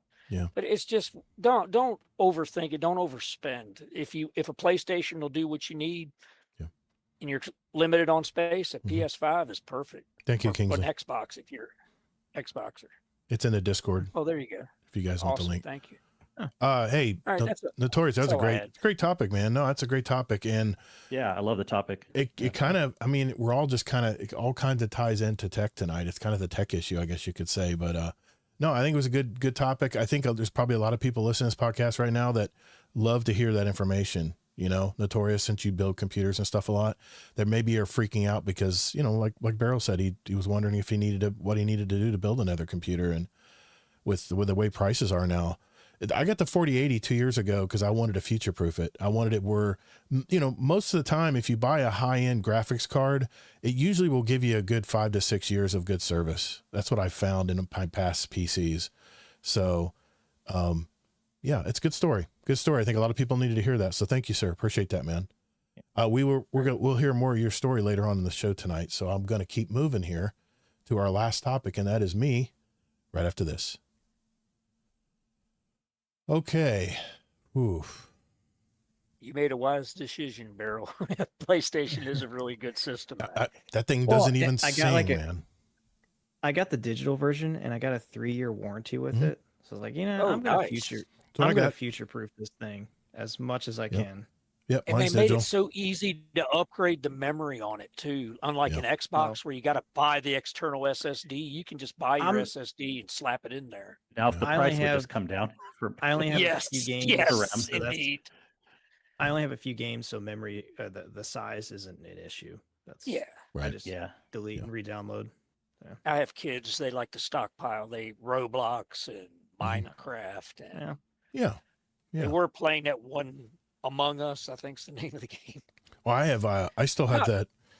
My grandson he's not even 2 yet, but I'm going to put a damn PlayStation 4 controller in his hand and let him start playing with it. Because I want this boy to be a gamer like his Pop. So And I do that. we'll spoil Actually, the hell out I of have him. a 17. I have a 17-month-old. Oh, nice. He'll hop on my lap. Yeah. And I give him my old Xbox controller, and he sits there and he's just like, Yeah. Well, as I'm That's playing a cute. game. I'm respecting my It's son's amazing. wishes to limit love the it. screens right now. You put Miss Rachel on, man, and that kid's like obsessed. and you turn it off and he's like, oh, what happened? I'm like, uh-oh, that's not good. So I'm going to break him into it slowly, but he's definitely going to be a gamer. He'll be a good warlock too down the road. So yeah, I've tried to get my daughter back into Destiny too, but she went after the sunset happened, she quit. And I understand. Yeah. Because she worked hard in PvP to get all of those weapons, all the mountaintop for all the hand cannons, the Redrix iterations of pulse rifles. I mean, she had all of it, and it all got sunset. She was not happy. She was pissed. What will kill Destiny is when what you get doesn't matter anymore. That's when the hobby game will die. When they did that first sunset, I remember that stream from Dado. He was like down in the dumps. He goes, "There's no reason to play anymore. The weapons are no good anymore. There's no reason to play." And I was like, "Dude, I'm with you. I'm a collector of weapons, and you know, I'm all talking about getting weapons I can use here. And if they're not going to be any good, then why are we playing this game? You know? All right, I got to steer it back on." Didn't kill Destiny. It actually went up after that. Yeah. Well, once they brought those weapons back. Yeah, Forsaken brought them back.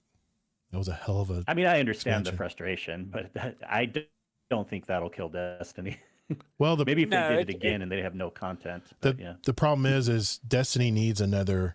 They need another expansion like that, and I don't know if they got it in them to do it. I don't think they have the horsepower to do it. I don't think they have the resources to do it. But if they released a final shape in July, you know, would it pull people back? I mean, the problem was it was called the final shape, Barley. It was called the final shape. That was it was the worst branding ever. So, but like, so what do you mean by the final shape size? So like the final shape size, content, okay. Just like just like how good it was. Yeah. Well, no, but like just how good it was. Yeah. Like, would that draw people back? Because here it was. I mean, Renegades. I thought for sure would draw, you know, with the Star Wars. But I don't know. It's almost like people are just kind of losing interest. It wouldn't draw enough people back. It would be more than Renegades for sure. But again, a lot of people left at Final Shapes. So even if they made a Final Shape 2, called it that to be funny and say we have as much stuff as before, it would be somewhere in between. Probably best case scenario. Yeah, I agree, Bob Prickle. I agree, man. They don't drop that roadmap. Destiny will kill Destiny. Yeah.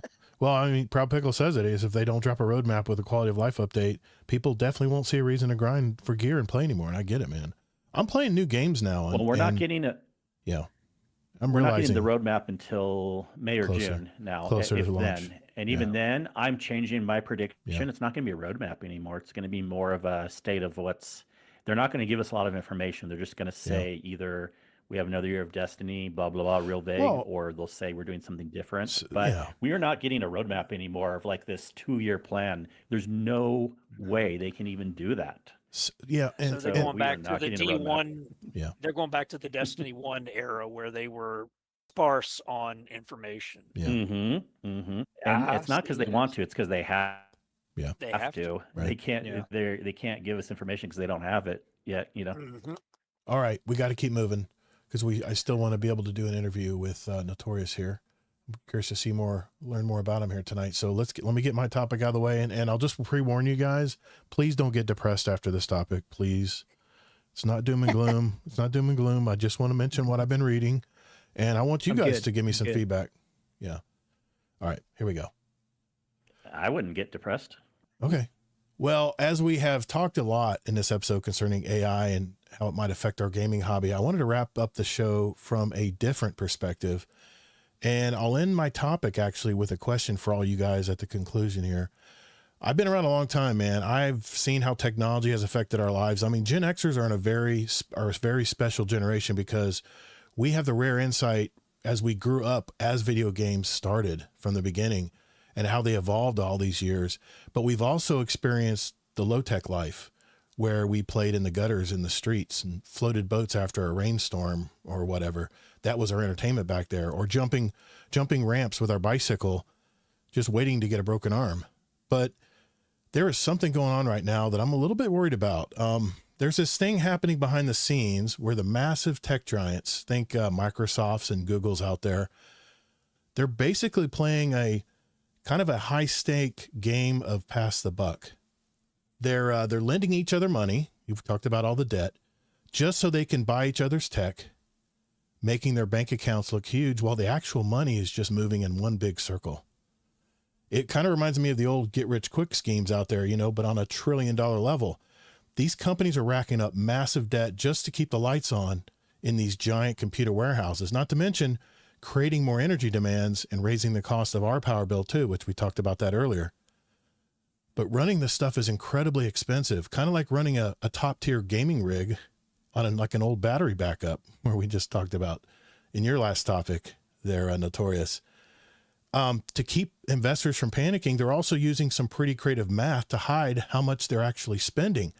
So if this supposed bubble pops, it's not just going to hit the Silicon Valley types out there. It could tank the whole economy. It could hit our retirement funds, our 401ks to boot. And for all that cash, what are we actually getting from AI? A lot of people are calling it work slop. I mean, you've probably seen it, those AI written articles that make no sense, or the occasional Google results that give you totally wrong answers. It's like hiring Sweeperbot to do a master level Nightfall strike. They might show up, but they're probably just going to walk into a wall somewhere. Some companies are actually losing millions of dollars because the AI generated work is so bad that humans have to go back and fix everything anyway. Today, it feels like they're forcing this tech into every app we own as well, just to prove it was worth the investment to begin with, whether it actually works or not. But here is where it gets weird. While one side of the story says it's a big, expensive flop, there is another group of insiders who are actually terrified of how well it's working. They aren't worried about the money go round. They're worried about the quiet panic within the industry right now. To them, what we see now, the chatbots that give you bad recipes, stuff like that, is just tutorial level, 2 to 3 year old initial inversions being purposely throttled out there. This is how they described it, and I kind of like this analogy. We are the folks on one side of the dam looking at that still water, but the insiders are on the top of the dam seeing the water rising very fast, and they're worried if they should tell someone about it. They're seeing new versions of this tech that can actually think through problems and, more importantly, act on them. We're moving into the era of AI agents. These aren't just things you talk to. They're digital workers. You tell them to, hey, plan my vacation, book all the cheapest flights, and they just go do it. No human clicking required. It is a massive jump in power. They're calling the 100X rule. What this means is that one person with the right tools can suddenly do the work of an entire department. Today, with the advent of OpenAI's GPT 5.3 Codex and Anthropic's Claude Opus 4.6, there's an insider out there that wrote up in plain English a description of a software application he wanted to build, walked away for a few hours, came home to a finished product. And the AI didn't only just make the app, but it opened it on its own. It clicked all the buttons, tests, and features, just like it was a human user. If it didn't know if it didn't like how the menu looked on it, it would go back in its code and fix it. It iterated until it was satisfied. Experts are calling this AI form of having taste, called recursive self-improvement. And this is what is scaring the hell out of all our insiders out there. The insiders are also stating that AI is only 1 or 2 years from autonomously building the next generation of AI. Now, that's some scary shit. The last example I'll give you here relates to much of our gaming hobby. There is a new AI game creation tool being announced at the Game Developers Conference in March called Unity. It will also it'll allow developers to prompt an entire casual game into existence using only natural language, effectively removing the requirement for any manual coding in the initial build phases. There's so much to talk about just on that topic. I think I'm going to make that a separate topic down the road. Just wanted to throw it out there. There is an AI entrepreneur, his name is Matt Schumer, that kind of broke the industry's unspoken rule, and he published a viral manifesto titled "Something Big is Happening." He did this on his LinkedIn profile. He admitted he's been lying to his friends and family, giving them a watered down, socially acceptable version of AI's progress so he doesn't sound crazy. I'll be honest, man, this gave me pause. So here we are, stuck in the middle of two very different stories. On the one hand, you've got massive financial bubble built on hype and a bad math that could blow up the economy. And on the other hand, you've got a tech revolution that's moving so fast, it's making the traditional 9 to 5 look like a relic from the past. It seems like it's high stakes boss fight, and we're all just trying to figure out which side is telling the truth. Is this whole thing a house of cards? It's going to fall apart any moment now, as soon as a new car smell wears off? Or is it a huge shift that's about to change the map for the rest of us? As the machines get faster, the most important thing we might have is our own common sense, knowing when the tech is helping and when it's just more noise. So I'll ask everyone here, who should we listen to? Who should we listen to? I'm reading articles that are saying that AI is a bust and just a fancy search engine. And then I hear about these insiders. There was some other things that were brought up in this article I was reading, but I'm curious what you guys think so far of what I've talked about. Good job of making it very dramatic. You didn't like my pauses? I think it's somewhere in the middle. I don't think it has to be just one side or the other. I mean, I'm going to be honest here. These were two separate topics for me. I was going to talk about the bubble, right? Because everyone's been talking about the bubble, and then I read in a blog about these insiders and this quiet panic going on right now. And I said, I got to talk about both of these, because who do I believe here, man? Who do I believe here? I don't know, man. It's kind of interesting. If that is true, if it is a little bit further along than what people are saying, but I don't know why a company would hide that. Like, wouldn't you think that they would be pretty like gung ho about posting that everywhere? Like, oh, we can build a game with just, prompts and walk away and it'll do it. They were talking about. I know a lot about these. You do? Topics, yeah. Well, so, they were talking about. Go finish up if you had more to say, bro. Yeah. They were talking about. Well, they were talking about in this article how remember when they tried to use AI in all these high tech law firms, and they were producing these fake court cases. Remember that? You know what they're doing now? These top tier law firms are using custom AI interfaces now, where they can have it melt down a 200-page merger contract, and they can say, listen, find anything that's going to give us some liability in the UK markets, for instance. And within minutes, it had everything drawn out. You know how many interns that would take to go through 200 pages of that legal stuff to figure that out? The AI did it in minutes, and it was perfect. It was no errors at all. If that's, that's the kind of stuff. If it can actually be accurate, I'm kind of all for that. Because it can cut out a lot of time. Especially if it's in like the regulations area.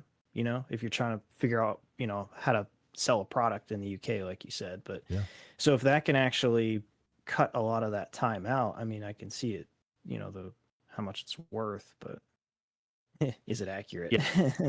I got a comment about it, but go ahead, Kingsley. But yeah, I know a lot about these topics. Okay, go ahead. No. Yeah, my thoughts are this, and this is a perspective that a different perspective I'm gonna look at it from, and you hit on it, the financial side of it. In how many years is the hardware going to have to be updated? That's true. And they're already in debt. Mm-hmm. How are they going to pay for the upgrades of all these massive data servers everywhere around the country? Or debt. And I know I can answer that. Google recently just took like on billions of dollars of debt. They've got the free cash to do it, but they're just doing it. They're doing it so they can work around some international things they're trying to work with and make it an easier process. But man, there's so many people. It's like the .com boom right now. These companies are positioning themselves to be the first one that jumps into that field for real. So, I mean to cut you off, Notorious. No, you're fine. I'm concerned about how sustainable is it, or if what we talked about earlier, they improve the technology, like OpenAI and all that, or the AI companies get their own hardware, better functioning, better, more upgradable, modular type hardware where you can plug and play and upgrade certain things.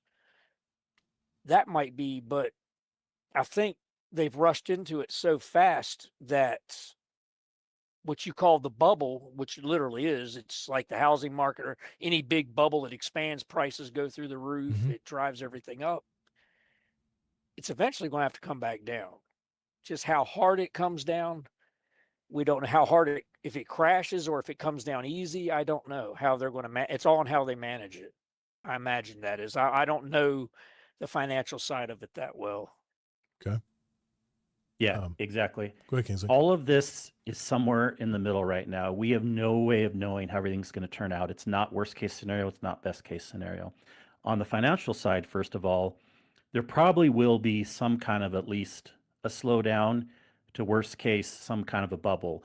But that doesn't mean that it's going to be, I mean, we lived through the .com, we lived through the housing thing.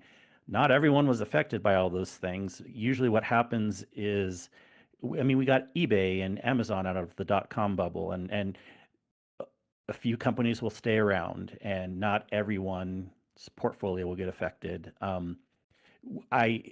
I used to think that it was going to crash more, but now, right now, and I still think they're building it out too fast. That's a separate point. Yeah, regulations. There's no regulation. But I don't think it's going to have a big crash. But no one knows. Okay, so that's on the financial side. Okay. If someone thinks it's going to crash for sure hard, no, there's no way you know that. And but then on what it's good at, I know a lot about this programming thing, Todd, a lot. Okay. Programming and like the lawyer stuff is two of the best ways to use AI. Yeah. All the chatbot stuff, all the creating graphics and humans talking stuff, no, AI is not good for that. Okay. When we think about video games and people not wanting AI in it, they're usually thinking of like, oh, AI is making the cutscenes and they're making the voice lines and they're doing this. And no, we don't want AI to do that stuff. That's right. But where AI does really good is just finding information quickly, okay? So like in the lawyer stuff, finding the stuff through the briefs, or like writing code. Mm-hmm. Now, where people have the worst situation is the new people. But this has happened before. When new people were coming into the market, CAD designers like writing on drafting tables, and the computers started coming into the market. The new people didn't know how to use the computers yet. And it was the people that had experience that started using the computers, and they did the best. Yep. Eventually, the newer people, the younger people started figuring it out. You say, well, of course, younger people would be up to using computers. Well, it's not as simple as that. They just don't know how to use it the right way. In programming, AI works really good if you're an experienced programmer. You say, yes, we've heard those sensationalist stories of someone creating a program from scratch that didn't know what they were doing. Mm-hmm. But the things you don't hear is most of those programs are junk. Okay. They're not very polished. They don't do that much. But I have programming friends, tons, and I listen to podcasts all the time. And the real story is the people with experience, the programmers have been around for a long time. They actually like AI and they're using it and they're helping them out. But it's not taking their jobs. What it's taking is potentially the lower jobs if a company wants to be cheap and not have the lower level people. What the experienced people use AI for is they use it for writing quick algorithms, or they use it to find bugs in their code. But you still need a human to oversee the big high-level project. AI is not going to be good with having that human high-level touch of like, well, yes, you found some bugs in the code, but we still want to keep this bug because we need to, I know it sounds weird, but there's actually possibilities like that where we need to do something very specific, and AI would never understand that because it doesn't have that human touch. So programmers high up, the lawyers themselves, AI is good, but then you're right, the interns, not so much. Companies, when they're firing people, they're mostly using AI as an excuse. They don't have to fire that many people. It's just a way to say they can save money. Yeah. But it is true, again, the lower level people are the ones that are going to have the most disadvantage with AI. So if you want to future-proof yourself, get experience with AI as quick as you can. Yes. If you are a programmer going into the industry, do not ignore AI. Even if it's going to crash in 2 years, you need to know how to use AI with programming techniques, because if you don't know how to program and you're only doing an AI, that's not good enough. But if you're, no programming with it and don't ignore AI either, then that's how you're going to be the best off. So I think it's all kind of in the middle. Now, one thing that I'm most concerned about these days is not general artificial intelligence. I don't think the robots are going to come alive and take over or No, I anything don't like think so that. either. But No. where I think AI has the most harm is how companies and governments are going to use it to trick us Against with each other. stuff. Oh, okay. Information. That's what Okay. I'm talking about. Information. Mm. A lot of chat stuff can be used to. I'm not saying people will for sure do that, but Mhm. there's a very high possibility, and that's what one of these whistleblowers was actually saying. Was not so much that AI is dangerous in itself, but how people are starting to use it to trick others to say like, this is actually the information right here, and it's not really the information. I wanted to read Necromancer's response here because this was pretty good. He says, there was no bigger AI naysayer than me. Yes, high-tech inquiries will often bring back some bad information, but generally, if you've trained your AI, you can get more consistent data. I now use AI every day for business and personal. Overall, it's been a real positive for me. If you're dealing with factual information but need to extract specifics, try Notebook LM. It doesn't use the www, it uses the date that you feed it. AI is actually amazing depending on how you use the topic. Yeah, it's kind of dovetailing like off of what I'm saying. And I want to add to what you're saying here, because you mentioned that it's all about information gathering and access to information. I use Gemini Pro. I pay for it. It's a subscription.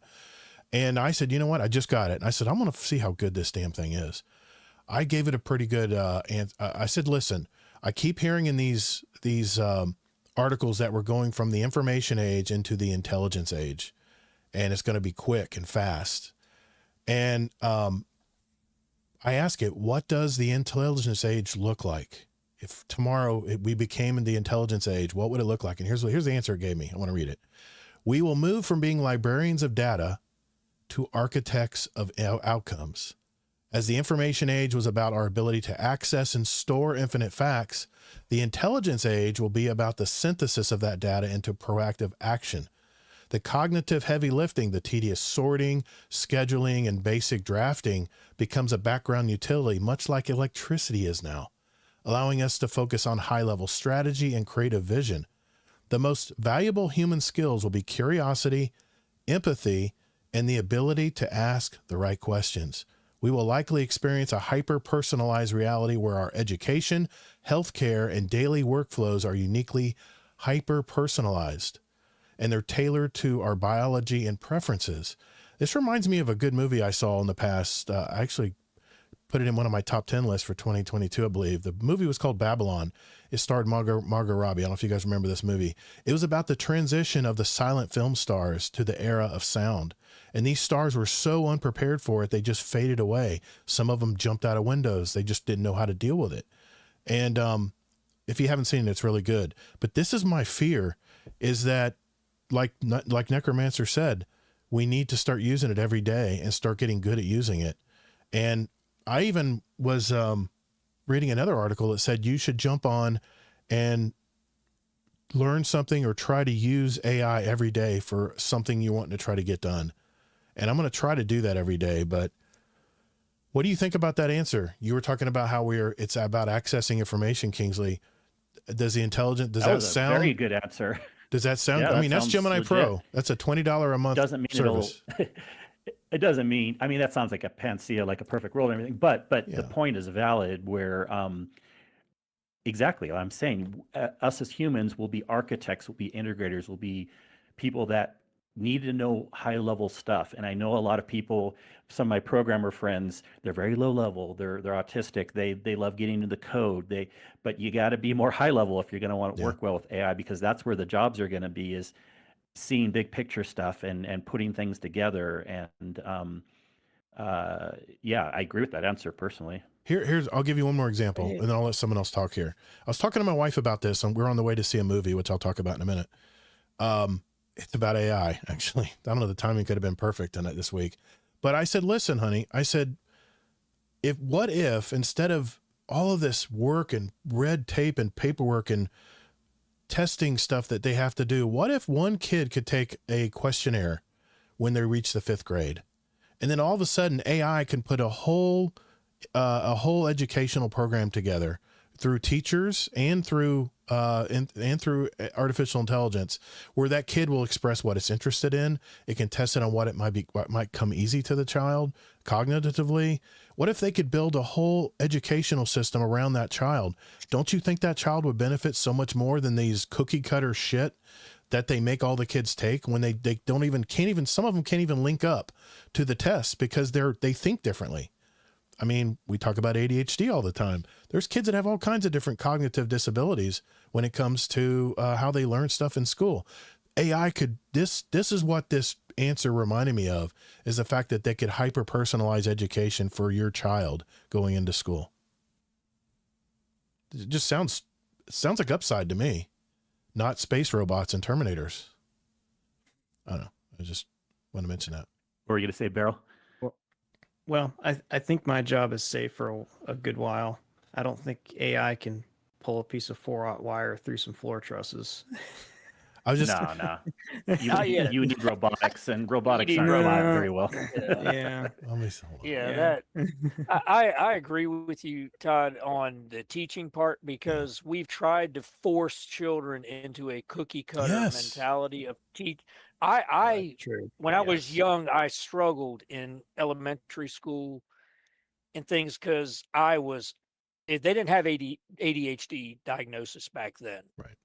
But I'm the poster child for it in the 70s. Right. Because I could not focus. I was always reading, always exploring, always digging into something.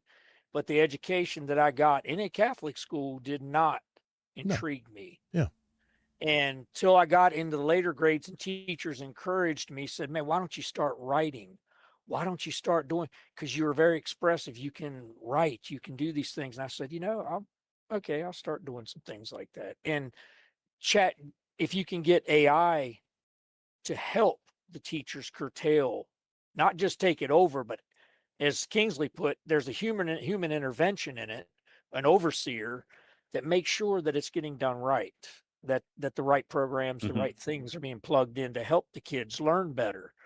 Because, be honest with you, I get a lot of kids that graduate high school to come into my machine shops, the machine shop I work at, and they are clueless. And I'm like, how many years of shop did you take? 3. I'm like, you do not know the basics. Why? Yep. And I had to write a whole curriculum on how to teach people as if they've never done it before, because my company didn't want to do it. But I said, we have to do this because we don't have enough. We need employees. We're expanding like crazy. We need employees. So we had to start teaching people how to, short-term machinists, I guess is what to learn basic machining to start doing the job. And it's all because they didn't curtail. The teacher just threw a book in front of them and said, here, learn this. All right. I know we're running low on time, but I got to read this comment from Necromancer. I have a decade plus of business emails. Jim and I can find what I'm looking for in less than a minute. I've often spent a half hour looking for something specific. I had an alarming health issue. It wasn't threatening, but my doctor couldn't figure it out. Jim and I nailed it after 20 to 30 minutes of giving it more and more of my health history. I want to do that too for working out and losing weight and getting healthy, Necromancer, but I'm a little hesitant to give him my health information from Apple. He says, my doc was never going to go through the entire history, most of which she had, but can't review my data in detail for every visit. I know doctors only have 5 minutes to talk to you before they move on to the next patient. Jim and I took every edit I made and then reevaluated it. Solved. Man, what a comment. I mean, that's fantastic, man. I mean, I'm very AI curious now, especially here's what I want to do. I want to get my Apple Health information, which tracks my sleep, my blood pressure, not my blood pressure, but my heart rate, all my activity during the day. I want to put it into Gemini Pro and have Jim and say, listen, you are now my personal trainer. Design a diet, exercise program. I need it to be easy on the hips because I have arthritic hips. Don't laugh. You'll have it soon too. And I have a rotator cuff injury. Go. And I bet you it'll put out something so good that I can just go right into the gym, go right to the machines I need to, based on all of the information that it's gotten from the internet. Now, here's another question I have. If they're gathering all this wisdom from everything in the internet world, what happens when there's no legacy to pass down because they've replaced jobs? I mean, used to be, you know, the old timer that's retiring would take someone on as an apprentice and teach them everything about it. Well, if that old man's not there anymore, if AI depends on the wisdom and input from the creative human being, where is that going to come from if it starts to become a very rare commodity? Is it created? We didn't say it'd be rare. We were giving lots of examples of like all the experienced programmers, you know, and you'll pass that down. And so instead of teaching people how to code on a computer, now you're teaching them how to integrate the code with AI to actually make it work. And you pass that information down. Okay. I mean, yeah, there will be some jobs lost, but like that's what you're passing down is the people that know how to use AI. You're passing that information down. Yeah. We lost millions of manufacturing jobs to China. We're going to lose millions of jobs to AI. Companies will become more efficient, grow. I understand that. I get that part, Necromancer. And I think what it's going to come down to, and I think Necromancer nailed it, start learning how to get really good with AI, especially in your job, because eventually you may have the people who are adapted to using it and know how to use it and how to use the right prompt, how to use the most descriptive input are probably going to be the ones the company's going to keep around to run it. But when they say that, you know, one employee can now do what 100 people can do through these new AI, I don't know, that just kind of scares me a little bit. But well, people didn't have that's sensationalist too. People didn't have 100 interns working on the same problem. They probably had 5 or 10. So, you know. Yeah, and based when he says there are folks who are using AI as a therapist, that's psychosis. It's true. Yeah, they can. Yeah, it is true that it can do the job of 100 people, but it's not that simple that those 100 people aren't in the same exact thing. It's like that. But you're right. And there are certain jobs too that probably, unless robotics gets involved too, you know, like what Barrel's saying, like, and I don't see how that's going to get good anytime soon. So there's certain jobs that you don't have to worry about at all, but anything that's considered a job that could use a computer. So anything like, you know, white collar, but that doesn't mean anything these days, but like anything that could use a computer, you need to learn AI. You need to learn AI stuff. Okay. No, the closest thing that we have to what I was saying earlier is I think in Texas, I think it's like Austin, Texas. There's a builder, a pretty big builder that's been making like 3D printed houses. So it's like a concrete mixture. Yeah. So I mean, it's kind of. I mean, I guess maybe you could implement AI somehow in that, but I mean, you still got to babysit the job. You know, there's exactly. Yeah. There will always be integrators, no matter. Mm-hmm. Yeah, for sure. Always integrators. And that's why. And this is nothing new. We're just calling it AI these days, but with computers in the past, with the manufacturing, the industrial era, way back in the early 1900s.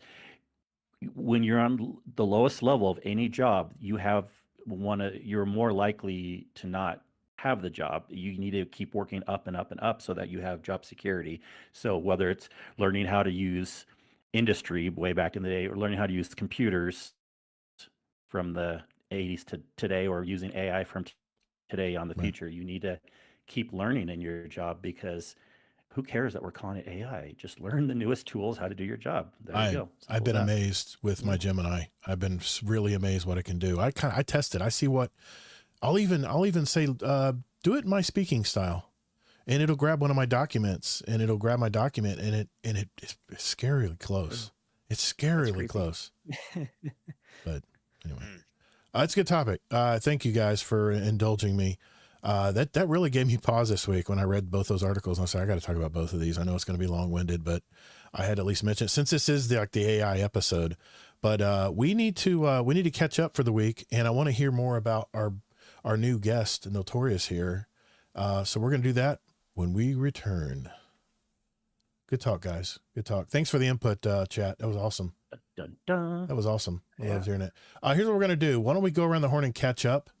And then we'll get into our mini interview with Noltorious, and then we'll go into the speed run, And then if we have any time, we'll grab one. There's one question here Dad Bod Hero put in about AI and Destiny, and that's the one thought you were going to talk about, Kingsley. But we'll maybe end on that note. Sorry about the confusion. No, that's all right. We'll end on that note and then call it a night. Yeah. I'm watching the clock here. I know we're at the 2 hour mark already. So, okay. Yep. All right. Here we go. We'll start with you, Barrel. Okay. Just so you know, we're coming to you first. Okay. All right. Before we go tonight, we want to go around the table and check in with our guest co-hosts and see what they've been up to in their life. I wanted to go to Barrel Barley first, since we haven't seen you in a while, man. What you been up to in your life? What are you playing? What are you gaming? What are you watching? Anything you want to talk about, man? The floor is yours. Okay. Hey, yeah, so my wife and I have been watching this show Only Murders in the Building. Oh yeah. Steve Martin and Martin Short. That is hilarious. I think they got 6 seasons out.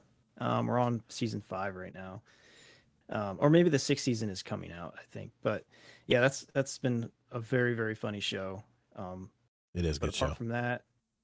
Apart from that, just been playing Destiny, a little bit of Arc Raiders. What do you think of Arc Raiders? I really like it. I'm not a third person shooter kind of a guy. I get that. So I'm looking forward to Marathon. Yeah. I'm really, I got you, man. Yeah, but that's about it. Okay, man. It's good to see you, man. I'm glad you came on tonight. I know we haven't talked to you in a while. Yeah. And you have a younger brother that plays in our community. Is that right? Older brother. Older brother. Sorry. I didn't know if it was older or younger. But yeah. Okay. What's his name? You want to give him a shout out? Yeah. Josiah. Josiah. Okay. Nice. Yeah, Is that his gamer tag, Josiah? Yeah, that's also his gamer tag. Okay. How old is this guy? He's 34. Oh, okay. He's 34. Yeah. Cool. Kingsley Mac, what have you been up to this week, man? What's going on in your life right now? Oh man. Well, shout out on the Destiny side to I believe it was your first raid, Dad Bod, but at least with our group, we got a newer member of the community through a raid, the Deep Stone Crypt raid. Yep, Kate's also in the chat. She was there also, and we had a lot of fun, and I know he did too. And I kind of knew, just based on some communication ahead of time, that he would pick up things fast. And not that it matters one way or the other, but like some people were a little bit like, oh, new person, we'll teach all the things, but seems to like be a natural with Destiny stuff. I got to ask Dad Bod. Dad Bod, did he make you do some of the stuff, or did he make you just kill ads? No, Kate was explaining it. Okay. Yeah. Cool. We did, he did do the positions, because unless someone's did, like he did totally operator. against it. Did he? Okay. Yeah. He did operator in the fuse room. Yeah, Nice. he probably did it better than you. I knew you were going to bring that up. I'm not the best at that raid. It's because I didn't learn it. Position. Hey, you can teach it to Todd next time we run. Hey, Kate's digging the knife in my back. He volunteered to run the positions. Yes. Oh, Kate. Man. I get it. Jeez Louise, man. Yeah, no, you had fun. You were there. Who else was there? It was a couple other people. Gosh, I got to look it up. Kilvin, thank you. We have our live correspondent in the chat. My brother Titan. Maximo. Look, it's like I should know this, but then I raid at least once a week usually, so it's like I got to remember every single group. Yeah. So but I've been having a lot of fun still in Division. We had the seasonal capstone mission. The season only has a couple weeks left, and it has a 12-week story to it before you get to the seasonal capstone mission. They do seasons really well still, even with less employees than Destiny has. You're trying to bring me over there. You're trying to get me to the dark side. I'm thinking about it. Seriously, more and more people are checking out Division. Astercross just started streaming it today. I heard about it. He's having a lot of fun with it. Nice. I'm telling you, anyone who likes Destiny, it's another looter shooter, and it's not a space type thing, but it'll scratch a lot of those same itches. And but anyways, I know Nolt, you have a lot of fun in Division. Also, we team up every once in a while. But I think Amazing Taco King said more time for you guys in Diablo, whatever. I've been loving Diablo also. Yeah, we've talked about that. It's my 3Ds, Destiny, Diablo, and Division. There you So, go. Nice. yeah, Diablo is a really good season, I think, this season, although maybe if people are super hardcore, they might get bored of it by now, but we're getting closer to the end of that also, and always looking forward to what's coming up. And of course, it's big expansions coming up in April, so I'm looking forward to that. So, Awesome. Yeah. I wanted to ask you a question. I know I'm going off the tracks again, but Apple is integrating video podcasts into its Apple Podcast app now. It's going to be coming with a 26.4 update this spring, I think, and the beta is already out for testers. This could mean that we could upload our video live podcast to those who listen on Apple Podcasts in the near future. But we already talked about it so far. Only a few podcast hosting companies are offering it. Not to mention, I just want to mention that little nugget out there, but I did want to mention that I have switched hosts to Captivate. I was with Libsyn podcast hosting services, and I switched to Captivate. And you'll notice in the podcast audio episodes now that we now have chapters. So if you want to go fast forward to Notorious's topic in the audio show, now you have that ability. Soccer was just asking me about that today, and I want to make sure I brought it up. But what do you think? Do you think video podcasts will make it into the players eventually, or do you think this is just a fluke? What do you mean, the players? The other players other than Apple? Yeah. Like, I know Acast is one that does it. Did you mean the hosting provider? Yeah. Well, okay. So, yeah. I mean, of course, the providers have to do it first, and as you mentioned, only a few do so far. But I think more will get it. I don't see why not. Okay. Although sometimes Apple does push things and they don't catch on, so I can't say for sure in this case. But here's how I'll know, Todd, is the one that I really like and one of the biggest players out there is Overcast. Right. Everyone who knows, I recommend Overcast over Apple Podcast if you're on an iPhone. Okay. I listen to their podcast, Accidental Tech Podcast. I know Mark Arment's the programmer of that podcast player. And I'm sure he'll be talking about it in the next show that's coming up, because this was stuff that came out before they recorded their last episode. Nice. And I'm expecting him to say that he's going to build it in. If he does, then I would say even more players will, because if Apple does and Overcast does, then probably others will. But if he doesn't, then who knows? It'll be hard to say. And the reason I switched to Captivate is they're part of Podcasting 2.0, where there's so many more features available to me as a podcast producer. So I just knew you're an Apple guy. I just wanted to throw it out there. I didn't want to cut you off, though. Was there anything else you want to mention about your week? No, that was basically it. I mean, I'm sure I could think of something else, but I'll let other people talk now. Okay. Notorious, what have you been doing this week, man? And we'll get into your story. It's separately, but I just want to ask you about this week, what you've been up to, man. Just chilling, enjoying the family, gaming some.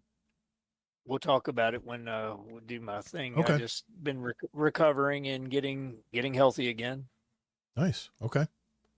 Well, I'll just go ahead then. I'll speak my piece. My wife and I did see a new movie this week in theaters using my AMC Stubs A-List subscription. And no, I don't get paid to say that. I tried. I called them. They didn't even return No one thinks you do. They didn't even return my email. They don't even have anyway. We saw Good Luck, Have Fun, and Don't Die. It's starring Sam Rockwell. It's about a man who takes patrons of a diner in this LA little diner. He takes them hostage, claiming he's from the future. All of this to find recruits for a quest to save the world.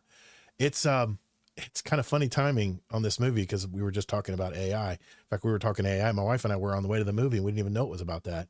But AI is a big theme throughout this movie. It's from Gore Verbinski. I don't know.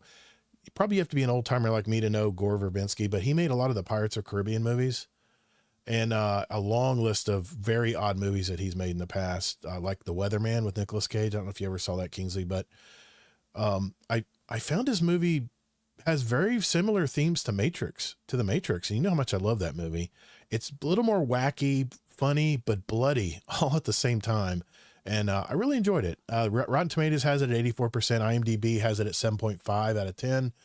I agree. It's a decent flick. I give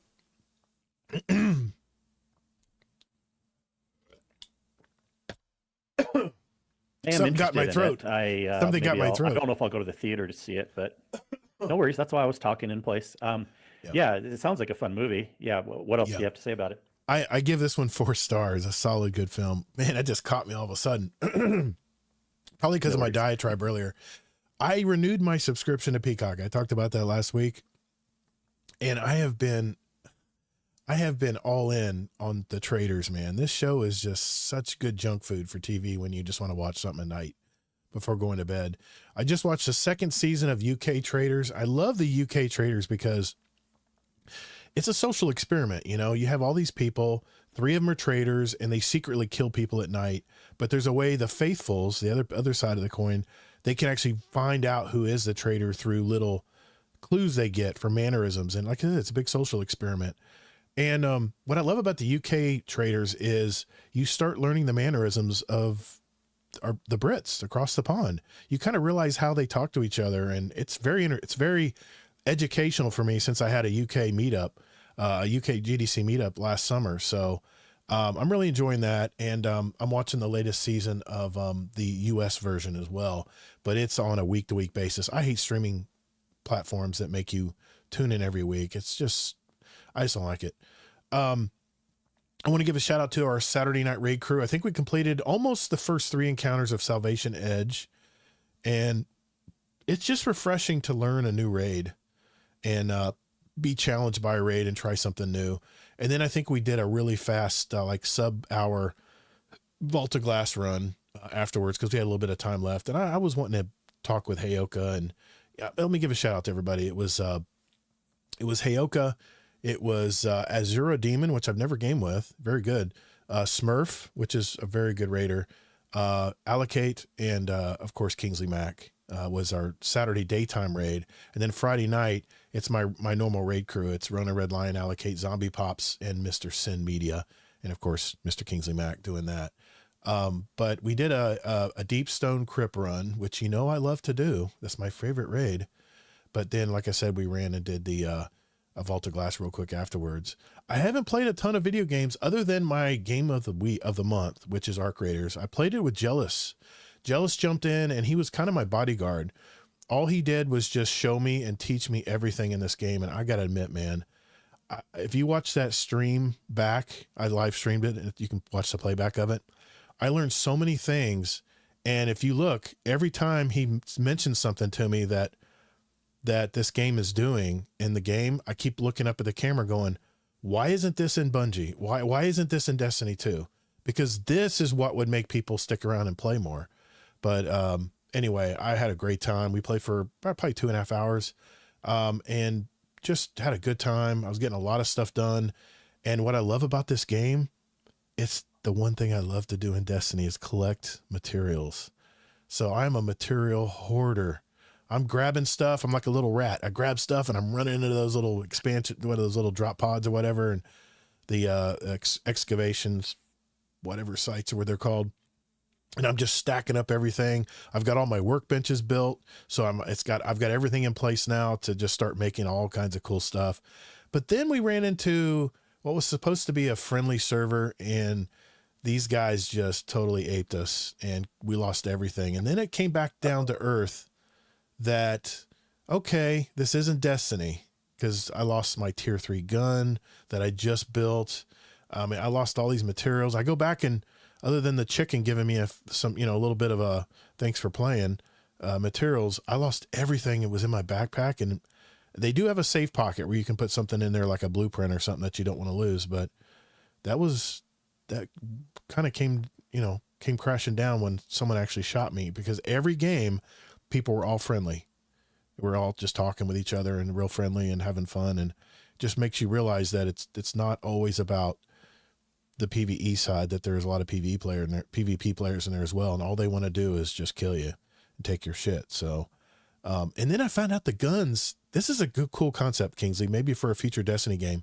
The guns have a stat on them called durability. And the more you use these guns, the less that number goes down. And eventually the gun basically just disintegrates in your hand when you're done, when you can only get so much use out of it. That would be one way that Bungie could keep that looting treadmill going, is the fact that the guns actually have only so much use in them. Gross. I don't like that. Okay. No. I do not like that at all. I didn't know how you guys would take that, Gross. but I thought it was an interesting thing to do with Arc For Raiders. some games, yes, but so I'm the type of guy that likes to fix that. So Yeah. whenever it goes down to like 95%, I fix it. Oh, Like you I repair can't it. run it. I repair it. I can't run it down. So Okay. for me, it's like, I don't know. It's too much work, I guess. Yeah. For me. And when But you, for some I games, mean, it does. Yeah. Diablo, you can repair weapons too, can? but like Yeah. it's kind of pointless. It's like just another thing to have. If you really like that for some reason, I guess. It, But it like, can work. I don't see it why can it work needs in to be in games there. for sure. Yeah. and you can still lose the I think- gun.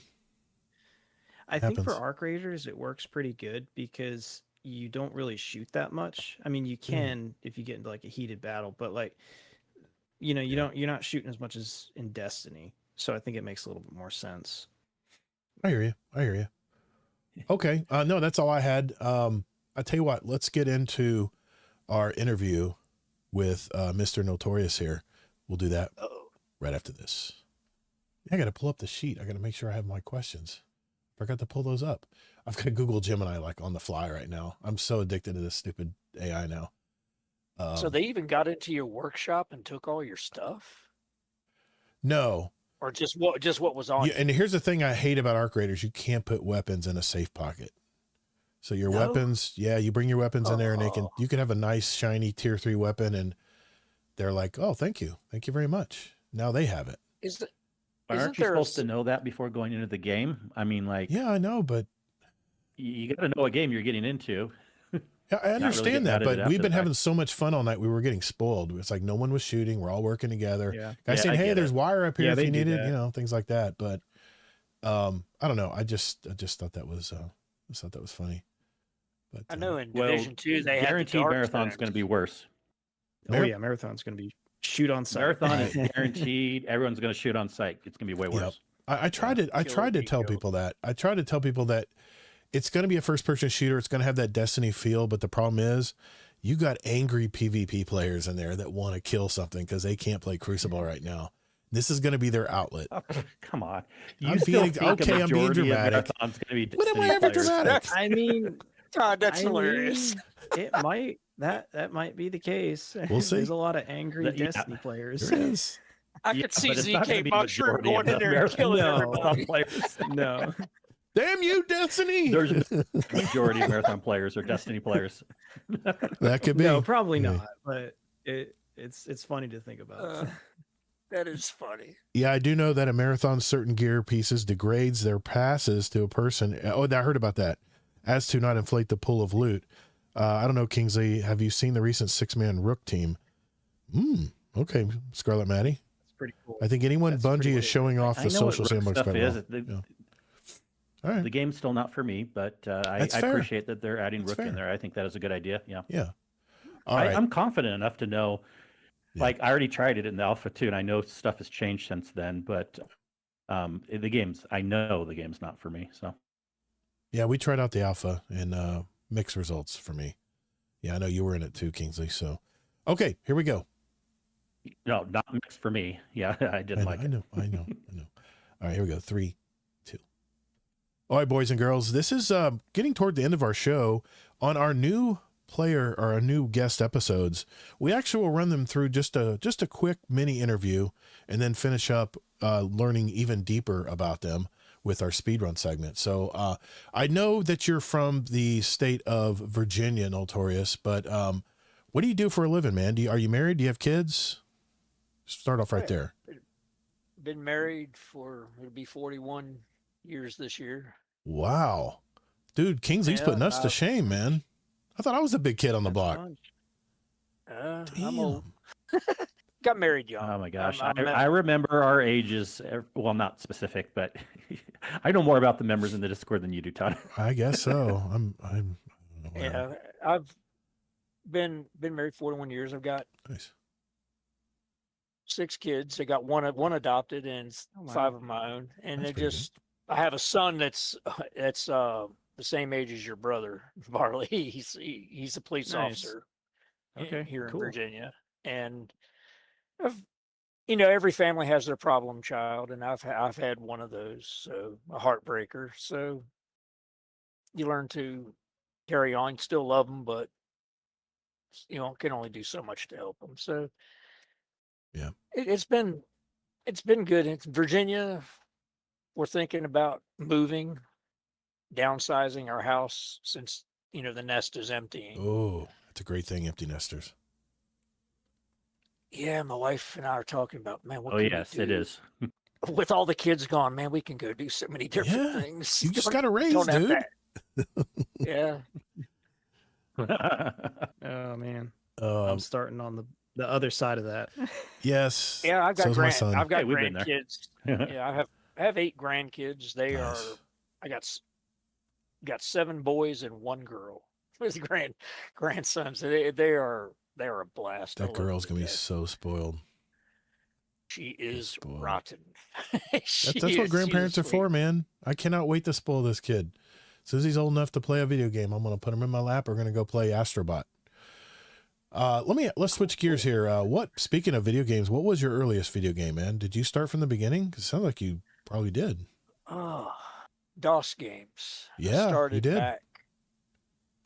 back with Duke Nukem Yep. and games like Castle Wolfenstein and all kinds of old games. Just started building computers and just getting into gaming. I was like, man, I can play games on these things. Mm. That's cool. Yeah. Now, a question from the chat here. Notorious Deadpool was wanting to know what part of Virginia you're from. You don't have to say exactly where, but maybe just a general area. Southwest Virginia. Okay. Is there a major city near you? Blacksburg, Blacksburg. Okay. Roanoke. Because that he area. says he's There you go. originally from Norfolk. So Yeah. That's what Okay, I was he's asking. over by the coast, by the Naval Yard. Yeah. Base Window said he used to live in Stafford, then Manassas. So yeah. Yeah, Okay. yeah, it's up northern Virginia. Yeah. How did you find Destiny? Are you a day one player? Did you find it from the beginning, or did you run into it later in time? No, I did not find it. I wish I did find it at the beginning because I missed out a lot on D1. I was playing Mass Effect. My friends at where I work at were some of the machinists I work with. They played Destiny. And they kept telling me, come on, man, you got to come play Destiny. And I said, no, I'm waiting for Mass Effect Andromeda to come out because I want to play that now. I made a big mistake with that. That game was hot trash. I played Andromeda. It was not what I expected. I'm almost done with it. And, it's nothing like I expected. Yeah. And so I got into Destiny 1. I got up to level with my Titan, but I never got into any raids or anything. But then we went into Destiny 2 and I was hooked. Yeah. No game that I've ever played has the gunplay and the style of play that Destiny has. It's just fun to play. Yeah. I came from And I Call of love Duty. the co-op. Yeah, the Gunplay. co-op playing is awesome. I love it. Yeah. And I love to game with other people. Nice. Do you have a favorite memory from the times you played Destiny that comes to mind? A recent memory. That's fine. It's just funny because I've since I had some things happen this past year, my memory kind of fluctuates, and I kept calling the second, down where they were hitting the panels. I kept calling number 2, number 1, and they kept frying down there, and I was like, "Oh, you dipstick, you gotta get it right." Kate comes over and says, no, that's number 2 right there." I'm like, "Oh yeah, it is, isn't it?" It's just funny because I've been in a Destiny 2 clan where it was so toxic, and so hateful. The leader was that I quit. Kate was in it. We all quit, and I just played Destiny solo for a long time. And then got back into a decent clan, got into a better clan, and Kate finally talked me into coming over here because y'all seem to be pretty consistent at playing and having activities to do. Yeah, I mean, so that's how you found out about us, and Allocate brought you in. Yeah. Nice. Yeah. She told us about it. It took me a while to come over, but I did. Nice. That's good to know. Awesome, man. I did not do it on purpose, Allocate. That's what she Did said. not. She said, I almost think you did it on purpose. Because she was down there and she's the one that got fried. Now, important question here, Notorious. You may be judged. Do you do bounties? When they're available, that is. Yeah, what bounties? They're still out there. They call them I Vanguard stack. orders now, right? But do you Yeah, focus on those, or do you just care?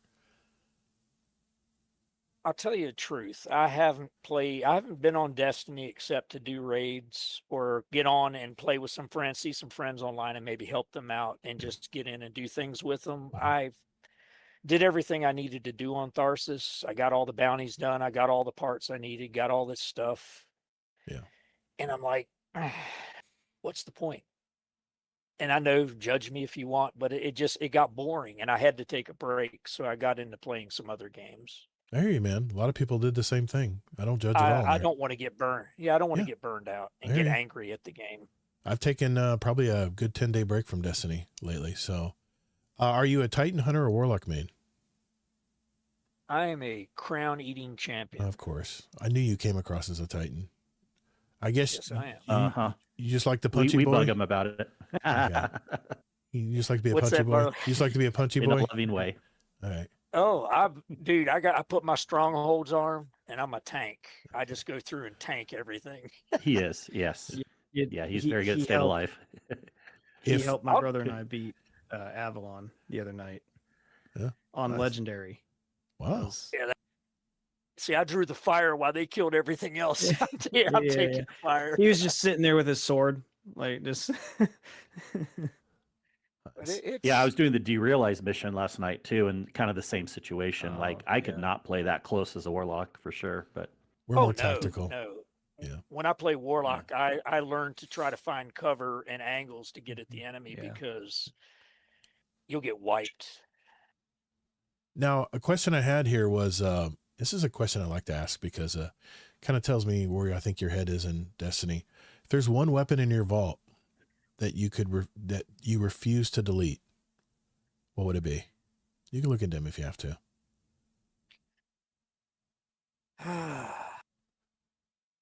Bungie says, okay, There's we're a gun. wiping and you have a safe pocket. What are you putting in the safe pocket? I like pulse rifles, and Yes. Destiny has released a few very good pulse rifles, and I love the High Tyrant. I love Horror's Least. Yep. But Blast Furnace is my baby. Oh yeah. I still That- got my original.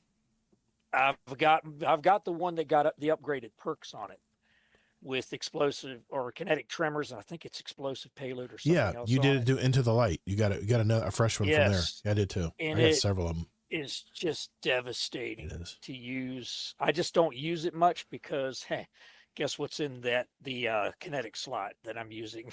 The My Praxic sword. Blade. Yeah. Yes. Gotcha. With And it- strongholds. Yeah, and I know they're going to nerf it, so I started weaning away from that play style because I know they're eventually going to nerf strongholds. Maybe. Yeah. Maybe. Well, this question is probably more appropriate than ever now. So glad I kept it.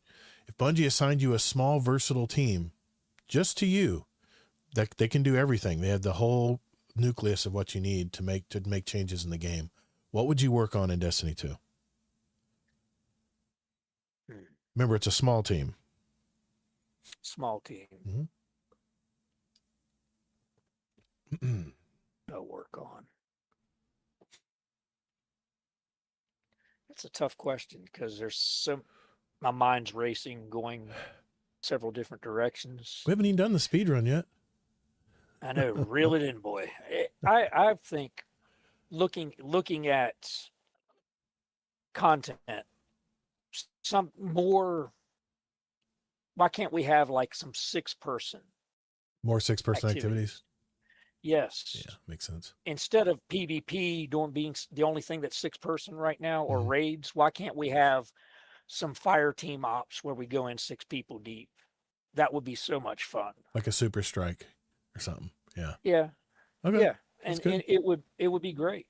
That's a good answer. Do you have any other hobbies outside of gaming other than the gaming hobby? Tinkering, fixing things. I love working on my cars. Haven't been able to do much of it, but I love to fix I hate paying somebody to do something that I can do myself. Okay. And Yeah. kids, cooking. Grandkids. I mean, enough said. That's enough to keep you busy right there on the side. I've been wanting to ask you this ever since you joined our Discord. Dude, what is up with that gamer tag? Okay.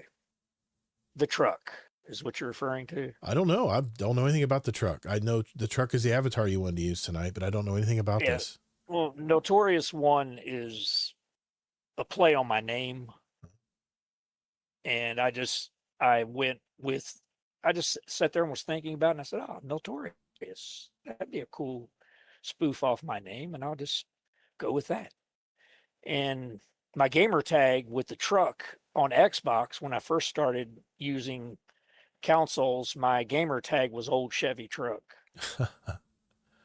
And that's just, I just kept the truck as my old throwback. But yeah, Noltorious1 is just a play off my name. Okay. So your first name's Noel? Yeah, Noel. Okay. Good to know. I know what they call you when we're on a raid or something. I've been called a lot of things. This question is wide open. Hey, you. Oh, go ahead, Kingsley. Go ahead, man. No, I was joking. Oh. We call him Hey You. Oh, hey you. Hey you. Hey you, guys. quit messing up on the pads. Yeah. This question is wide open. You can bring in anything about in your life, but what is one thing about you that no one knows about you? This would be the time to share it if you wanted to share something about it. Nobody knows about me in the Discord, in community. This is wide open. Or... This is wide open. You mentioned something about the truck, but was that what you're going to mention about the truck? That was your gamer tag? Was that the part of the truck? No. Yeah, you said there was a story. That truck. Yeah, that's not my original truck. The original truck I had the red truck that I sent you a picture of was the 95 Chevy that I had. Was a beautiful truck, and I wanted to. It was fixed. It was perfect. The body, it had no rust on it. It's a Chevy with no rust. Think about that. Yeah, I know. Impossible. It's a miracle. And it's not a northern truck. And I had this truck, and I was trying to buy a house, and we were gone through some difficulties. And the real estate agent said, oh, if you sell your truck and get rid of that, because I didn't owe very much. I only owed $2,000 on it. Yeah. I paid it, but paying it off, they said, oh, it'll help your score. It'll help this. It'll help that. Well, guess what happens when you pay something off? It drops your credit score. It dropped it by over 70 points. Oh, wow. And put a hurting on me. So I got rid of my favorite truck, which was a 5-speed, full-size 2500 Chevy truck. Wow. Got rid of that for nothing. Oh. And that irritated, that still burns my biscuits to this day. Did you get? I'd be pissed too. Yeah. Me and that real estate agent, let's just say she knew exactly where I stood when I was done. Well, I mean, I know something about credit scores. If you get rid of that debt, it's less, but the problem is you're dropping the account. That's what hurts you. Yes. See, your credit score is all about the account. It's all about Yeah. the amount of debt you have that you're not using. That's the key to raising your credit score. Exactly. Yeah. So Yeah. And it so hurt if it in you- the if short you already term, and have it went up. Yeah. Yeah. In the short term, if you have a car loan, you never want to get rid of it as a short-term move. Yeah. If you don't have a car loan in the first place, don't get one right before you buy a Don't house. get one. But Right. yeah, I totally get it. No, that sucks. Wow, that sucks, man. So And that thing just sticks with me to this day. That was over 10 years ago, and it just still. Those agents sometimes, oh my gosh, yeah, I have to tell you so many. I get Yeah, there's stories. a lot of stories. Yeah. They think they know everything. There's a truck. I got the 5.7. Was it What's that? 350? Did it have the 5.7 in it? Yes, it had the 5.7. And a 5-speed. My brother had one with a 6.5 diesel. Nice. That's Yeah. the original Chevy diesel motor. Speaking- the old Yeah. 95 6.5. Yeah. That's what I was going to Yeah. mention. I had a 1999 red F250 with the 7.3 diesel in it, the OG. Ooh. That thing got such great gas mileage, and it was pulling so much weight. I have a 6-liter in my 2006 now, and it's a dog. And I had to do all kinds of upgrades to make it stronger. But that 7.3 liter, there was nothing I could do to hurt that engine. It was such a good engine. Good motor. I'm still Was that a kicking Ford myself. or a It Chevy? was a Ford. Yeah, Ford. Ford. It was Yeah, the Ford international. 7.3. It's an international It's an diesel. international motor. Yep, Yes, exactly. that's the best diesel engine ever put in You a don't have to truck. tell me, dude. I'm still kicking myself for. I mean, I was always trading vehicles because it was a super cab like the one you see in your avatar right now, and I wanted a 4-door so I could store more things in the back. And the 7.3, you know what I traded it for? A V10 dually F350. No. And that thing, I remember Man. towing a camper and I was watching the gas gauge go down, going like 80 miles an hour. It was it got like 8 miles a gallon. It was a dog. But I feel you, man, on the trucks, because there's some trucks that I've let go that I'm still wish I could find to this day. Cause I think I could have gotten 700,000 miles on that truck and it'd still be good, still be working. Oh, yeah, those engines. I've seen guys. I've had friends rebuild them at 500,000 miles, and the bearings. If you do the maintenance, Yep. If you change the oil, change the filters, Yep. and keep your injectors good and everything clean. Yep. Man, the bearings have very little wear on them. It's amazing. Crowd pickle. Credit is a scam. Go into debt to be able to go into more debt, and to be able to get an even more. I'll tell you this, Proud Pickle. When it comes to credit, play their game. You got to know the game, play their game, get the credit cards or whatever, have your open accounts and just put them in a drawer or destroy them. Just have them as open lines of credit. And then when you're ready to get a house or a car, your credit score is 720 or higher. That's all you got to do. I mean, if you don't want to go into don't have any debt. debt. You just want to have you just want to have one open and not use it. Yeah. See, banks love it when you have credit and don't need it, because you're playing hard to get with the bank and they don't like that. So that's, unfortunately, the credit agencies love it, because that tells you that you don't need credit, but you have it open. You're playing their game, but you don't have to use it. So you're teasing them. It's tough to do though, because it's so easy these days to say, I need the points, or I want to get the 3% back. My wife plays that game. She rakes in tons of money on these 3%, Apple Card, all this stuff. And she pays it off every month. She's so religious about it. I wish I had her discipline, but I do okay, but I'm not perfect. That's for sure. Name a motto or mantra that you live by in life.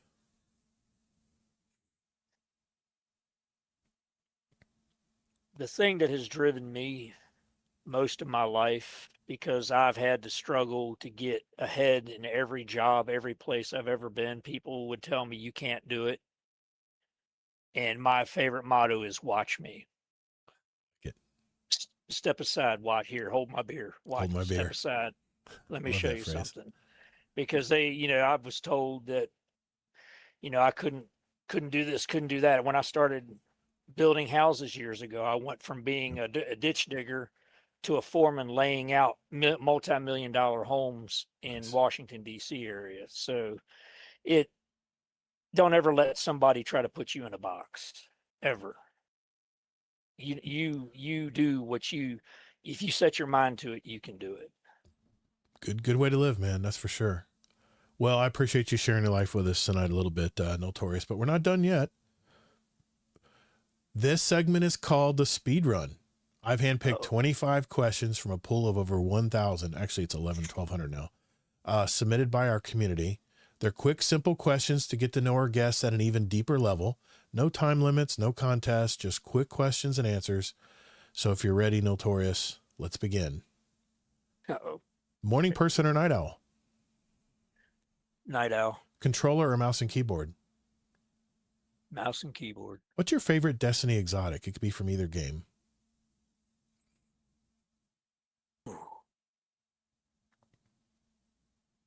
Right now, it's the Praxic Blade. Okay, that's a good answer. Love that thing. If you could choose, who would voice your ghost?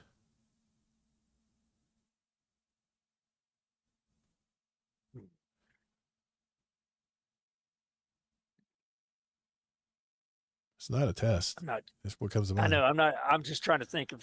I like Robin Williams to voice my That ghost. would be to be great. honest with you. That would be awesome. He could play Mork. Awesome. Yeah. I love it. I love it. Void, solar, arc, stasis, or strand? I like arc for DPS. Okay. Pulse, hand cannon, scout, or auto rifle? I think I know the answer to that one. You know the answer. Pulse. If you could live anywhere in the world, since you're thinking about relocating, where would it be? My dream would be to live on a beach somewhere, but nah, Where there's just not many out in the country. hurricanes. Yeah, I just out in the country. I just like to be out in the country. I got you. What is an interesting thing we would find in your gaming space tonight? In my gaming space. Uh-huh. I mean, I've got stuff to choose from here. Oh, you're getting personal. I'll tell you honestly, I've got motherboards and processors and all kinds of PC parts all around me. I've got stuff. I got the original Pentium sitting in a box. Oh, wow. Behind me. Ooh, talk dirty to me. Yeah. You're turning Kingsley on right now. Computer porn. There you go. You could do a slow, a GoPro and slowly go over your stash. It could be a little porn for Kingsley. Yeah, I've got an old Pentium 3 that still works. I fired it up about a few months ago. Yeah. Fired up the old Pentium 3 system. Had to find a power supply for it, but it worked. What is the worst job you've ever had? Oh dear. Working at Circuit City. Oh man, I would have loved to have seen you during those days. No, I'm not a customer type person. Take care, Bro Pickle. What was your first gaming system? I know you did DOS games. What was your first system? First system that I owned was a PlayStation. Okay. Roller coaster or carousel? Roller coaster. Sweet or salty? And based on that answer, what is your favorite snack?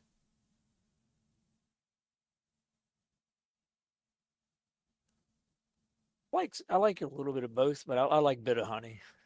Candy. Oh, I can't eat that. Not with my dental stuff. No way. I love the candy.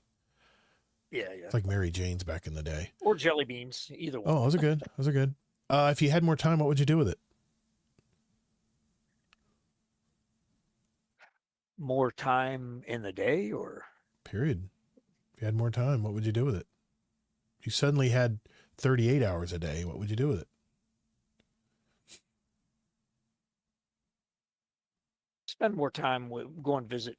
If I had that much time, I'd go visit my daughter who lives several hours away, go visit Like it. family, go visit. I just would spend more time visiting people. Yeah, you don't realize it until they're gone. Yeah, I know. Exactly. What is your favorite Destiny planet and why? My favorite Destiny planet.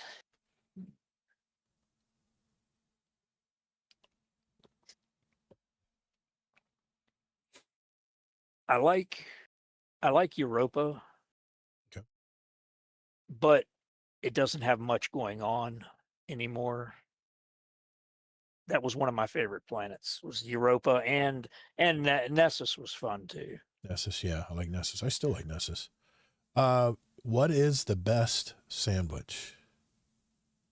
Best sandwich. I'm Italian, so I like the old Italian, just the hand, the gabagool, the prosciutto, all just salami. Oh my gosh! My mind, for some reason, just went to sloppy joes. Man, I miss those. My wife's vegetarian now. If you could take one famous person to dinner, who would you take? You don't have to worry about money or anything. Just who would you take? Who would you invite to dinner?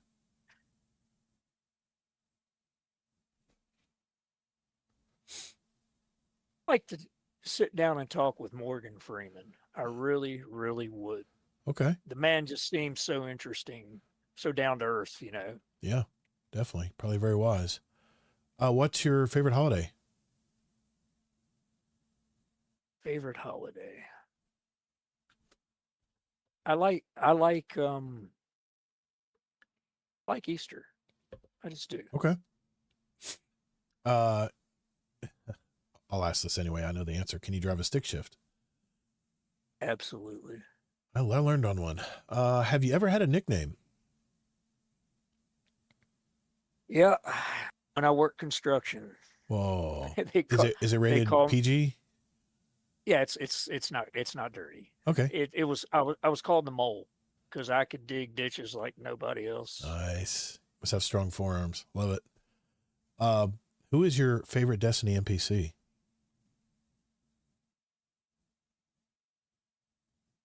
I love Cade 6. Okay. I love Nathan Killian. He's great. He's a great voice line actor too. Do you dip Yes. your toast in oatmeal? Do you dip your toast in oatmeal or grits?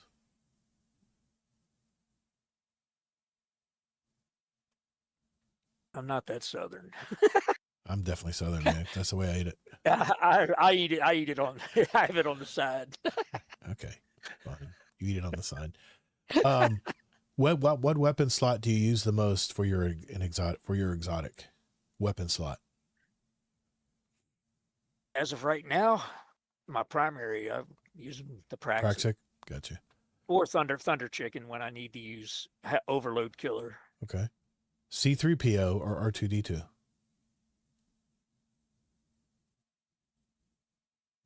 Like C3PO, he's a goofball. I like that. Most everybody says the other one. What would you consider your spirit animal? Get a little esoteric here.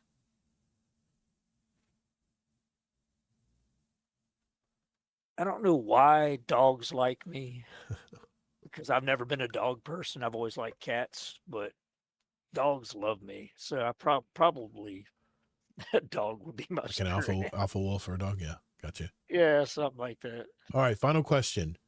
Name one thing that you would change about yourself. If I could go back and change or change now. Well, if you could change it, what would you change? I don't think there's a time involved there.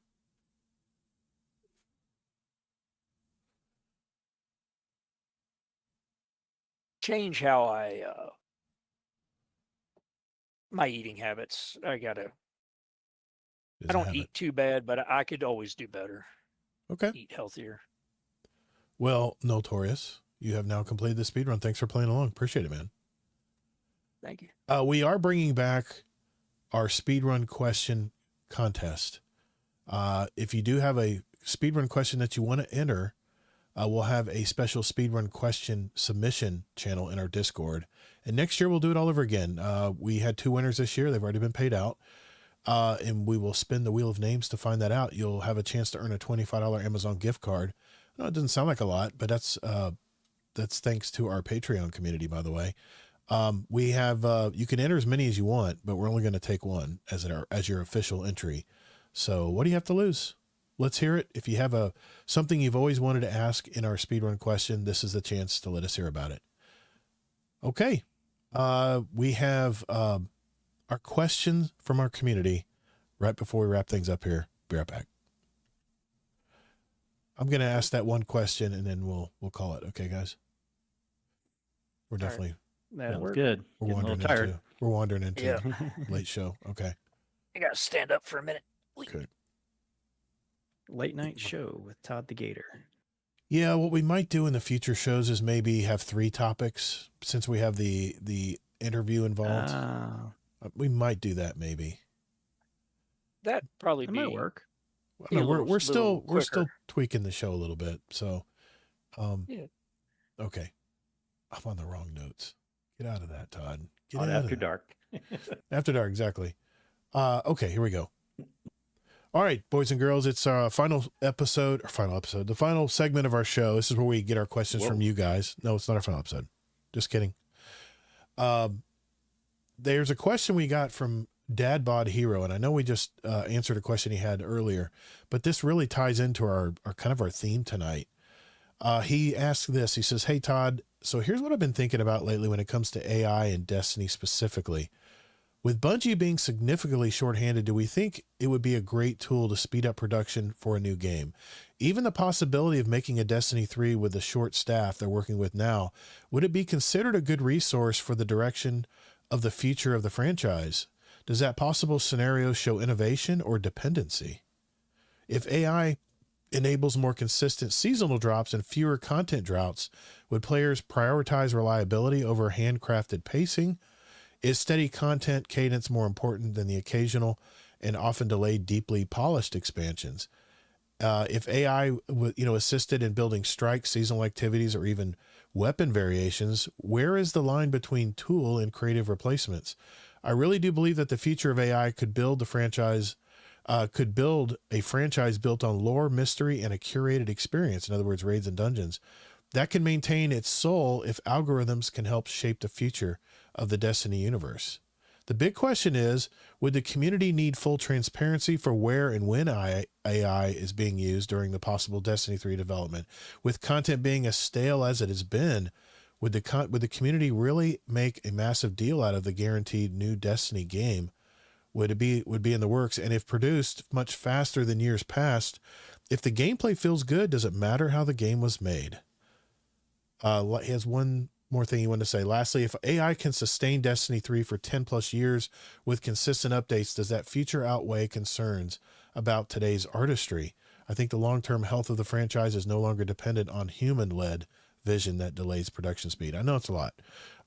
AI in Destiny, just generally speaking, creating a Destiny 3 faster.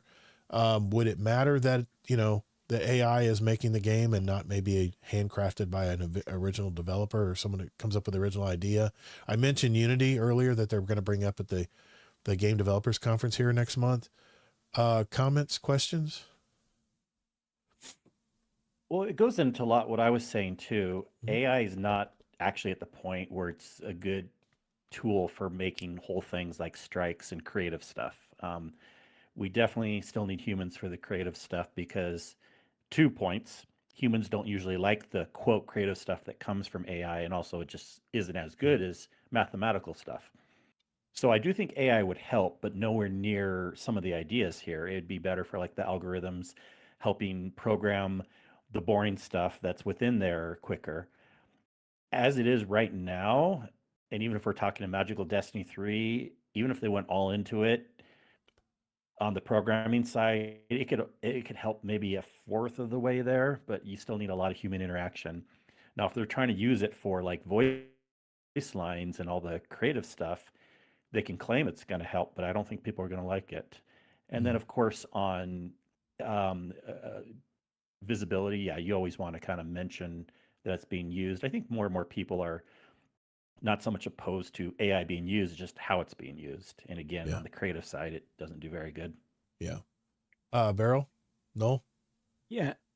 Yeah. I mean, if they use it, I'm not really opposed to them using it as long as it's done well, and they do state that it's used, because I think some authors like, is it Amazon? Like they're now stating you have to like state if a book or something is written with AI. I know. I hope so, yeah. I know a lot of podcasts. I think they're have to state that. Yeah, they're starting to do that. So I mean, as long as they do that, I mean, and it's good to play. I mean, I don't really think there's anything wrong with it. No, what do you think? I agree with Kingsley. You're going to have human oversight, intervention, writing. You can't just give it to AI because we're the ones that program the AI. We put the algorithms in it. We put all the programming into it to do what we want it to do. So it would have to learn and go over it. And I think if it helps speed up and clean up a lot of the bugs and stuff to help debug and stuff like that, that would be awesome because testing and R&D is a lot of the time spent on games. Look at Baldur's Gate, how long it took them to get that Baldur's Gate 3 out. I mean, that game was in alpha beta for a long time. It's we've always complained about Destiny getting rid of the QA people, but honestly, and I hate to say it, this is one of the best spots to put AI in is all the QA stuff. Yep. Yeah. I agree. I think between the movie industry, I'm wearing a Focus Feature shirt. In fact, tonight I got that from my Stubbs A-list. Little bonus. I don't know if you watch Focus Feature movies, but between movies, the way they're made right now, and gaming studios, they're very similar. They put 3, 4, 5 years into making this one big production. Then they throw it out there and hope everyone likes it. And I've seen movies that they spent $100 million building and they only bring back 15 million. Just major, major losses of money. And I start thinking there's no way these studios can sustain that for very long. And I know what's bailed them out is movies that make, double the money they've invested and stuff. That's where it comes back.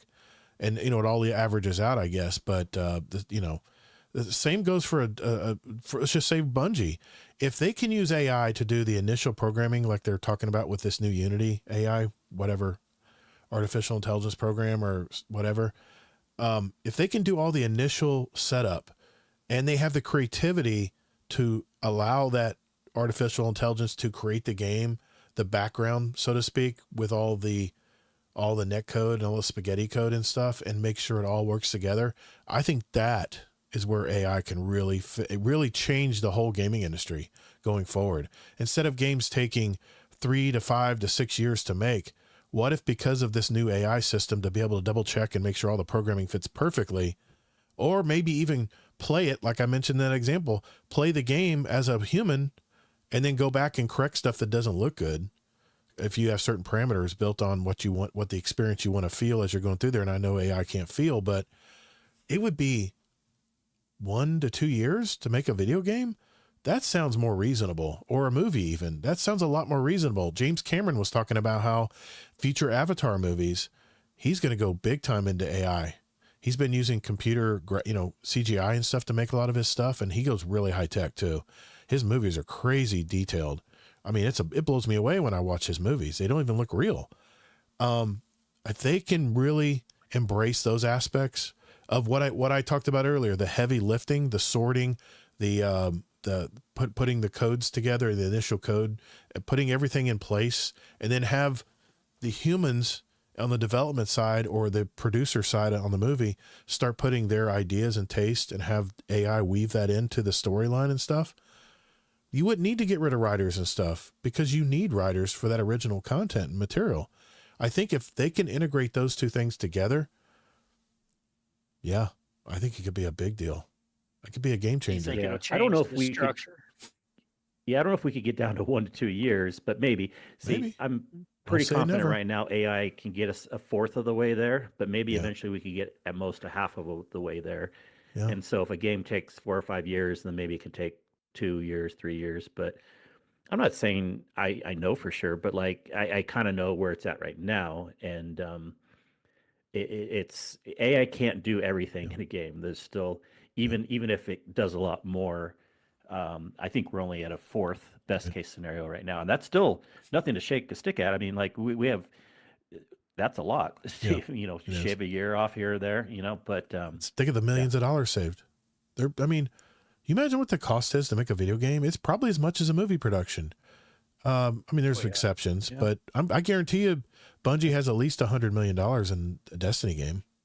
At least. Think of over 10 years. They probably have more than that. I know, but just salaries alone, you're looking, what 1.5 a year per year. But if you add up all the salaries and the number of people at the studio, let's just say they're making an average of $100,000 a year in Seattle, then it goes up quick. That's $2 million a year right there, just in salaries. Not to mention all the other expenses of running a business. But take care, Base Window. Just want to say goodnight. Thanks, guys, for hanging out tonight. That was a very interesting conversation tonight. I know we kind of went a totally different direction than we planned on going tonight, talking about AI and stuff. But I think it just had to be said, man. We needed to put that out there for people to talk about. And I just think it was, I thank both of you guys, Barrel Barley and Noltorious, for coming on tonight, and with your topics and stuff tonight. I just want to remind everybody that as a celebration of our rebrand, that we have a contest going on right now. Thanks to Amazing Taco King, one of our highest tier patrons, he has donated a brand new In the Wrapper Year of Prophecy edition. It's $175 if you went to buy this on the Bungie store. It does not have the game codes, but you can look it up online if you want to look at it. It's the Year of Prophecy. It has statuettes in it of all three Guardians, and coins and all kinds of some extra lore stuff in there, I think, too. I mean, it's really an interesting piece. I thought about even keeping it, but I want to celebrate our rebrand and give it out to our community. So we have a Destiny contest channel. We have a Destiny channel too. This was called Destiny Contest in our Discord. Make sure you enter a picture, however way you want to get it downloaded or whatever, of your best looking Guardian in there.